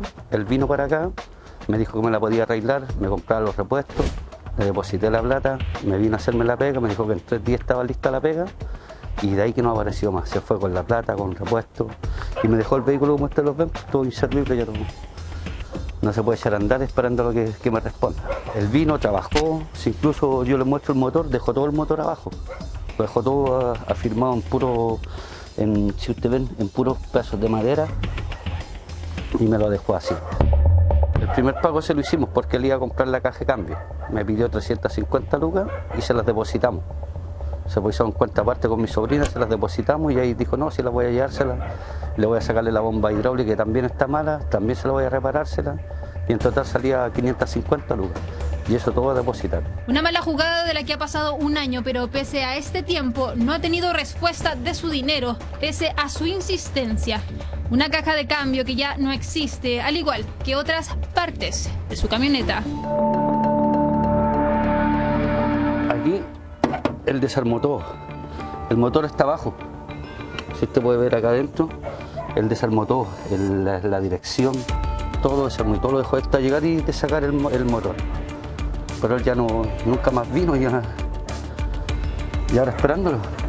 Mire, lo que hizo fue desarmar todo. Me sacó la bomba hidráulica de acá, sacó todas las piezas correspondientes y le quedó solamente sacar la caja de cambio y armarla y colocar la otra nueva. Pero según él le robaron la caja, que se le perdió. Hace como un año fue más o menos, un año que fue que él vino. Y de ahí no me ha vuelto a contestar, me bloquea el WhatsApp, me bloquea el teléfono, me bloquea el Facebook, me ha bloqueado por todos lados. Así que ahí quedamos brazos cruzados. No, rabia, impotencia, porque al momento que él se veía por Facebook, por las redes sociales, si usted lo busca por redes sociales, sale el de excelente mecánico, todas las marcas y resulta que no, bueno, aquí estoy. Una mala decisión que tuvo estas consecuencias, que lo tienen sin la posibilidad de trasladarse como él quisiera, a la espera de que este hombre devuelva el dinero que con tanto esfuerzo Patricio reunió para repararla. Algo que por el momento se ve lejano, ya que no hay ningún tipo de intención, sino que todo lo contrario. Mire, me dejó la rueda ahí porque como no se podía firmar, y si usted ve aquí, mire, aquí desarmó todo, ¿eh? Tiene todo desarmado desde la dirección, me sacó los frenos, la rueda otra me la dejó adentro, la barra de dirección. Se veía bueno el mecánico, se veía confiable, pero ahí quedamos. Para salir de emergencia, estar llamando radiotaxi en la noche o consiguiendo ese vehículo y uno teniendo el vehículo de uno y por confiar en una persona, así estamos. No, a mí que me responda por el trabajo y por la plata que yo le pasé, que se haga responsable como hombre y como mecánico, porque así como mecánico no sirve en ningún lado. Más que nada eso quiero que me responda por el trabajo. Una familia que se ha visto perjudicada, un hombre que no ha dado la cara y que según nos comentan, no sería la primera vez que realiza este tipo de estafa. Terrible el caso, que levanten la mano quien no ha sufrido alguna vez con un mecánico de esta especie. Bueno, acompañamos, de acuerdo a la prédica de esta sección, acompañamos a este hombre a encarar a este mecánico hacia la comuna de Puente Alto, donde registraba un domicilio. Allá encontramos a la expareja de este mecánico llamado Chanta, quien nos confesó que hace 3 meses su marido o expareja le confesó que había soñado con nosotros encarándolo. Todo esto lo conoceremos luego de una pausa. Hable que ¿Qué sabe de este sujeto ahora? Él todavía sigue haciendo trabajo y engañando a la gente como me engañó a mí.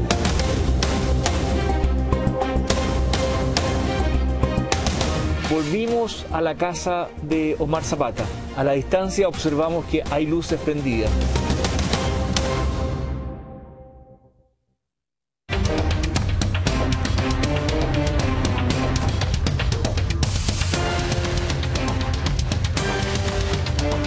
Omar. Es pello eso. Una Hyundai Saltam. Estás sin patentes. Vamos a llamar aquí a Omar Zapata.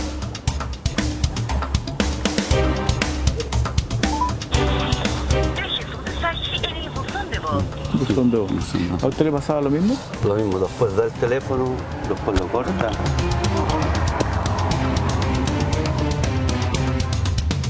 Don Patricio, me dicen que no está este muchacho en el día, la señora también sale y que no tiene muy buen antecedentes de él.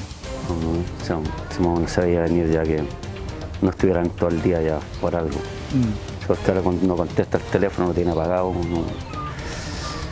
El pronóstico no es bueno, así que vamos a tratar de venir en los próximos días, ¿ya? Hasta ubicarlo. Hasta ubicarlo, sí. ¿No? ¿Le parece? Para que responda como mecánico. Perfecto.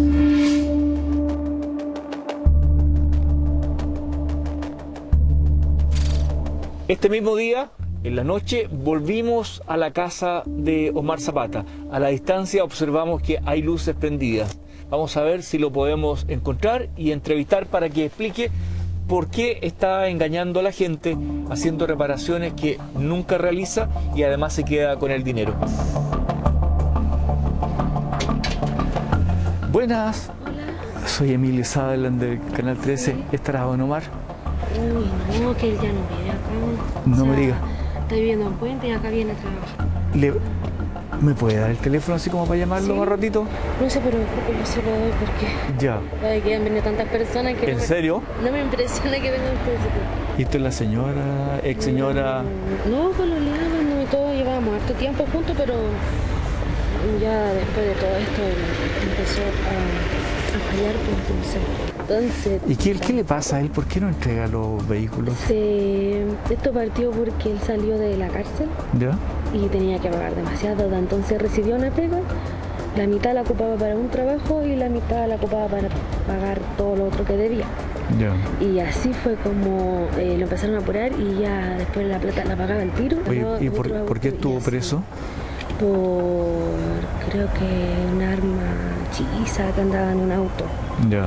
Con el papá. Le cayeron los dos. Los dos presos. Los dos presos por un arma que se supone que había estado disparada, pero ellos dicen que no, que nunca la ocuparon, que sí la tenían. ¿Pero lo detuvieron en algún tipo de asalto, alguna cosa?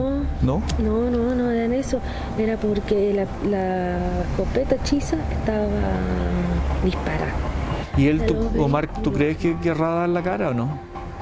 Sí, no sé si él se atarea, pero él tiene harta disperso, si ni yo lo entiendo, yo lo conozco desde que somos cabros chicos. No es chiste, pero él me dijo, Dani, tengo tanto miedo, hace como unos 3 meses atrás, que llegue el tío Emilio. No me digas. Deseando, yo le decía, es que no, le decía, ¿cómo va a llegar? Él tenía miedo de que yo viniera. Me dijo, se lo juro, antes de que tu Dios, me dijo, Dani, tengo tanto miedo de que un día me venga a ver el tío Emilio. Sí, pero Patricio Cortés, de un auto que fue a domicilio. Él fue a domicilio. Sí, y le queda debiendo, le pasó 550.000 pesos y lo dejó botado hace un año. ¿Él cuándo salió, cuándo quedó libre? Él en diciembre del año pasado, antes pasado. Ya, Daniela, muchas gracias. Y trata de convencerlo, ¿ya? Dile que yo lo voy a llamar seguramente esta noche. Listo, Daniela, gracias. Durante largo rato conversamos con la expareja de Omar Zapata, este mecánico denunciado. Ella reconoce que él está involucrado en situaciones irregulares, donde él cobra por trabajo que finalmente no realiza. Y él mismo sabe que está haciendo algo malo, porque de hecho comentó a su pareja que de hace largo tiempo él pensaba que en algún momento lo íbamos a visitar. Ahora vamos a llamar a Omar Zapata, quien supuestamente a esta hora se encontraría en Puente Alto, en la casa de sus padres. El que marcaste está apagado. El número al cual usted está llamando no se encuentra disponible. Por favor, intente más tarde. ¿Qué les parece el personaje? O sea, yo creo que cualquier persona que sueña contigo que lo vas a ir a buscar es porque algo hizo o algo, claro, algo oculto ahí. Oiga, pero eso también habla de que usted impone su autoridad. No. Bueno, aquí se trata de ayudar a la gente, especialmente a gente vulnerable, como este vecino muy esforzado que había cumplido el sueño. Decía, al fin tengo un furgón donde va a caer toda mi extensa familia, 8 personas. Y desaparecen con 550.000 pesos, con la caja de cambio, y además le deja desarmada una serie de... Qué tremendo. No, es terrible. Ahora, lo terrible es que nos percatamos justamente en la casa donde tiene esos vehículos, en la casa donde supuestamente va a trabajar, que es la casa de su expareja. De los 4 vehículos que estaban ahí, por lo menos tenía problemas con 3 de ellos, que estaban semidesarmados y los dueños cada cierto tiempo iban a reclamar. Bueno, queremos tomar contacto entonces con la víctima, con Patricio Cortés, que nos llama entonces para contarnos, ¿no?, de esta historia. Patricio, ¿cómo está? Buen día, gracias por estar con nosotros. Buenos días, ¿cómo está? Bien. Patricio, ¿cómo recibe usted eventualmente esto que Emilio se comprometió a ir a buscarlo de noche y se encuentra con esta situación, ¿no? ¿Qué le parece a usted? Malo, porque pucha, yo esperaba que me respondiera lo más luego posible, porque ya varios meses que han pasado ya y no da la cara el hombre. Patricio, ¿usted sabía que había salido de la cárcel él? No, tenía entendido que era el papá que había salido, no él. ¿Y qué le parece? Pucha, por una parte malo, porque no, él como mecánico debería haber respondido primero, haber hablado primero, si todo eso todo es conversable. Claro, porque lo que le dijeron a Emilio es que con esa plata que usted pagaba, o que pagaron otros, pagó las deudas, ¿no? Y no hizo el trabajo. No compró eso fue el lo que repuesto. pasó, no, claro. Sí, porque yo le pasé 350 para que me comprara la caja de cambio, como él tenía los contactos como mecánico, y resulta que nunca llegó con la caja. Ahora, usted llegó a él por Facebook, ¿no? Claro, por Facebook yo lo contacté a él. ¿Y cómo por él... mecánico a domicilio. Ya, perfecto. Pero ¿y cómo él se vendía, dicho así en términos bien publicitarios, simple, ¿no? ¿Cómo él transmitía que era un buen mecánico y que confiaran en él? Es que él es súper accesible, o sea, es conversable todo y da confianza. Ya. Entonces él decía que no, que había trabajado con cajas automáticas, era multimarca, conocía estas marcas de vehículos, arreglaba todo tipo de vehículos, entonces uno confía en él. Claro, no, y aparte Y no sabemos si en una de esas el tipo realmente sabe de lo que está hablando o no tenemos idea, pero el punto aquí es que no ocupaba la plata para lo que tenía que hacer. Claro, de que sabe, sí sabe, porque supo cómo desarmar la camioneta, todo. Ya. Y es una camioneta americana, entonces él supo cómo desarmarla. Ya. Entonces él sabe la pega, pero lo malo es que no responde. No responde, no la hace, pero no la termina. Patricio... Aquí tengo todos los depósitos, que yo le hice. Claro. Todos los depósitos. Las fechas y ahora los depósitos, bro. Oiga, Nunca Patricio, respondió. y una consulta, ¿usted ha logrado hacer otra cotización de cuánto, por ejemplo, si es que tuviera la plata eventualmente el día de mañana, cuánto costaría reparar lo que este mecánico dejó completamente destruido? Porque se destruyó, o sea, sacándote la caja de cambio ya no puedes utilizarlo el vehículo. Claro. No, si yo la caja de cambio yo la tenía mala. Por lo menos arriba de 1 millón de pesos. Ya. Con la plata que él me debe. Porque él aparte me llevó una pieza que una bomba hidráulica. Y esa bomba hidráulica usada vale 89.000 pesos. Usada.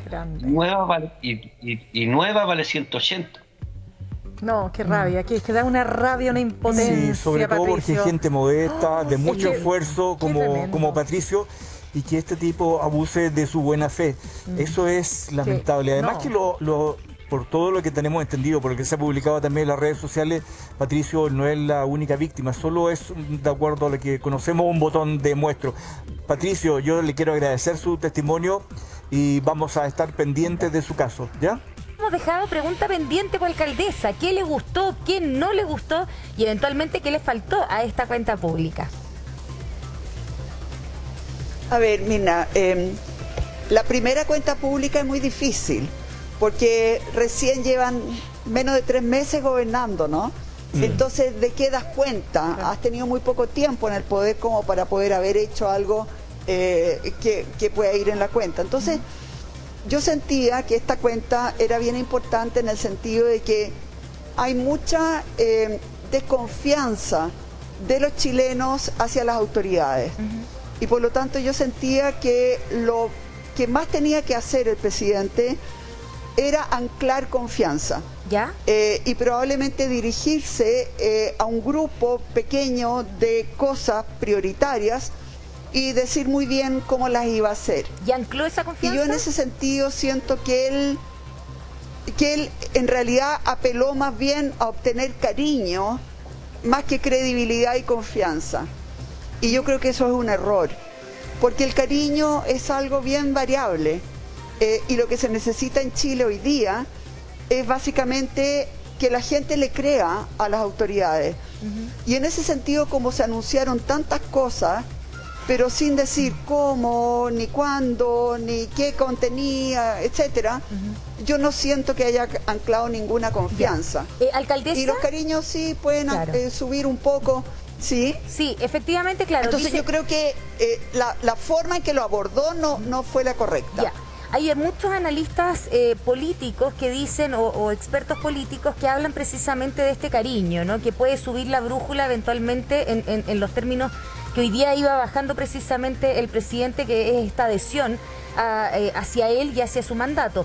Pero también hablaban de un efecto boomerang, que efectivamente, como todos estos anuncios están ligados directamente a la cantidad de plata que tenga a propósito de la reforma tributaria y además a la decisión política que no depende de él sino del Congreso, este efecto boomerang en este caso podría ser más alto. ¿Usted coincide con esos análisis? Yo siento, digamos, que cuando uno hace anuncios, porque cuando uno hace una cuenta, que aquí no podía hacer porque es muy poco el tiempo que lleva gobernando, uno en la cuenta dice, hice esto y no pude hacer tal y tal y tal por tales razones, ¿no es cierto? Pero aquí obviamente que él estaba obligado más bien a hacer anuncios. Y yo siempre he sido súper cauta con los anuncios. Yo siempre prefiero pecar por conservadora, de decir, voy a hacer estas dos cosas nomás porque son las únicas que puedo decir efectivamente que las voy a hacer. Porque tengo los medios, porque tengo las leyes, porque tengo la plata, porque tengo la gente, ¿no es cierto?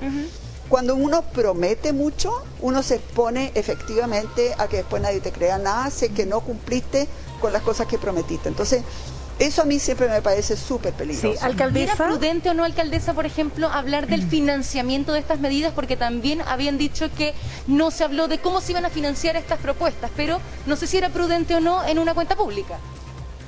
Lo que pasa es que cuando uno hace una promesa, sobre todo en tiempos en que estamos con tan baja credibilidad, ¿no? Uno tiene que estar súper claro y probablemente decir, miren, tenemos muchos problemas, pero me quiero concentrar en estos, porque la verdad es que en estos sí les puedo prometer que vamos a hacer esto, esto y esto. En las otras cosas me encantaría, eventualmente, poder hacer muchas cosas, pero va a depender si sale o no la reforma tributaria, cuánto recauda, claro. Cuánto sigue, si sigue o no la guerra en Ucrania, cuánto sube el petróleo, porque, ¿te fijas? Entonces, siento que hay que tener mucho cuidado con las promesas, sobre todo hoy día, en que la credibilidad está tan sumamente baja. Sí, alcaldesa Matei, fíjese que ayer escuchaba al subsecretario de Prevención del Delito, Eduardo Vergara, a propósito de la cuenta, ¿no? Y las críticas que se han hecho, sobre todo desde la oposición, respecto de la falta de más musculatura, si usted quiere, en la parte de seguridad. Y él decía, bueno, para los que esperan titulares, evidentemente que no es suficiente. Y él dijo que el gobierno pasado estuvo lleno de titulares, vamos a terminar con la delincuencia, se acabó la fiesta, etcétera, pero que en la práctica y en los hechos hubo re poco, o la verdad no tanto como el titular mismo señalaba. Y él dice que aquí hay una responsabilidad de todos y también con los municipios para poder abordar de fondo la falta de Estado, que es lo que explica en definitiva por qué los barrios y etcétera, ¿no? La delincuencia se ha tomado tanto lugar. Y quiero preguntarle respecto de eso, porque él dice, se acabó el tiempo del diagnóstico, ahora hay que trabajar unidos. Y respecto de lo que compete a las comunas, a los territorios, donde él dice le vamos a dar más participación, vamos a reducir la brecha de desigualdad territorial, que algunas comunas tienen más carabineros que otras. ¿Qué espera usted particularmente? A ver, en primer lugar yo quiero señalar que nosotros somos una comuna que recibimos diariamente aproximadamente 2 millones de personas.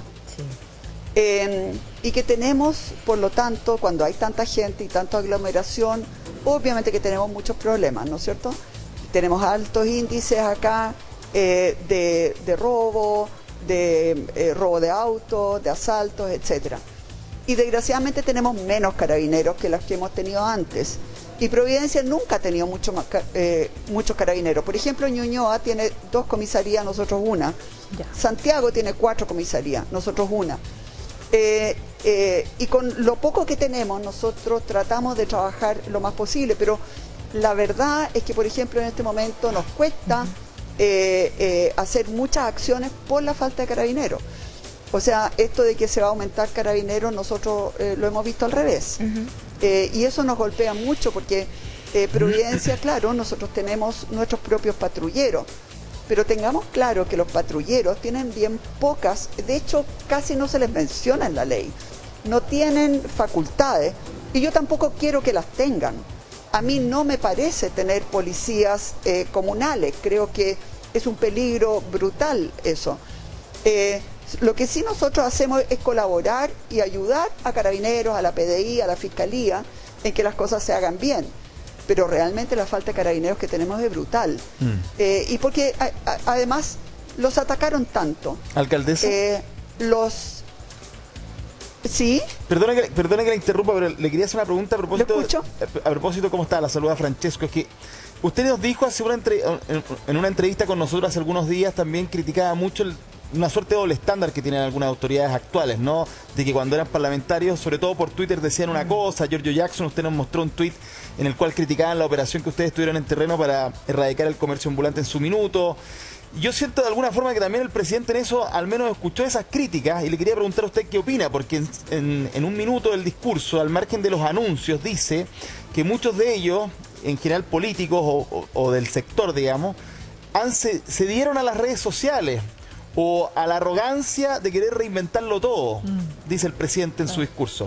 Yo no sé si eso a usted le hace sentido, para que vayamos también matizando, porque usted era muy crítica cuando nos mostraba ese tuit de Giorgio Jackson a propósito de la crítica que le hacían a ustedes, ¿no? Entonces, en fin, ¿cómo vio esa parte también? A ver, yo efectivamente espero que ellos cambien esa actitud. Ahora, lo he visto poco en la práctica. O sea, por ejemplo, nosotros tenemos un grave problema con la migración, porque yo les quiero contar, hay ciertos delitos, nosotros con Seguridad Ciudadana detiene como a 700 personas al año en Providencia. ¿Ya? Y hay ciertos delitos que solamente son cometidos por personas que vienen de otros países. Lo que nosotros estamos viendo es que la inmensa mayoría de los migrantes vienen a trabajar. Son personas a las que queremos, que le hemos abierto las puertas en Providencia. Pero no podemos y no debemos desconocer que hay migrantes que están viniendo a delinquir. Y a delinquir de manera muy violenta. Y además con mafias detrás.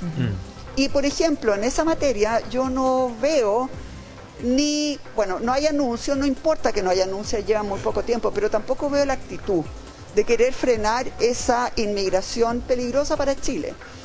Después, por ejemplo, cuando tienen las herramientas para actuar, ¿no es cierto?, por ejemplo, el estado de excepción, que además de aprobarse la nueva Constitución no va a existir ya el estado de excepción y tampoco vamos a poder negarle la entrada a ningún inmigrante que venga a delinquir, ¿no es cierto? Pero uno dice, ok, pero aplican ese estado de excepción, pero a medias. Y me acuerdo haber hablado con ustedes y yo les dije que no iba a funcionar. Y de hecho a los pocos días mataron a Segundo Catril. Porque era obvio que si uno ¿no es cierto?,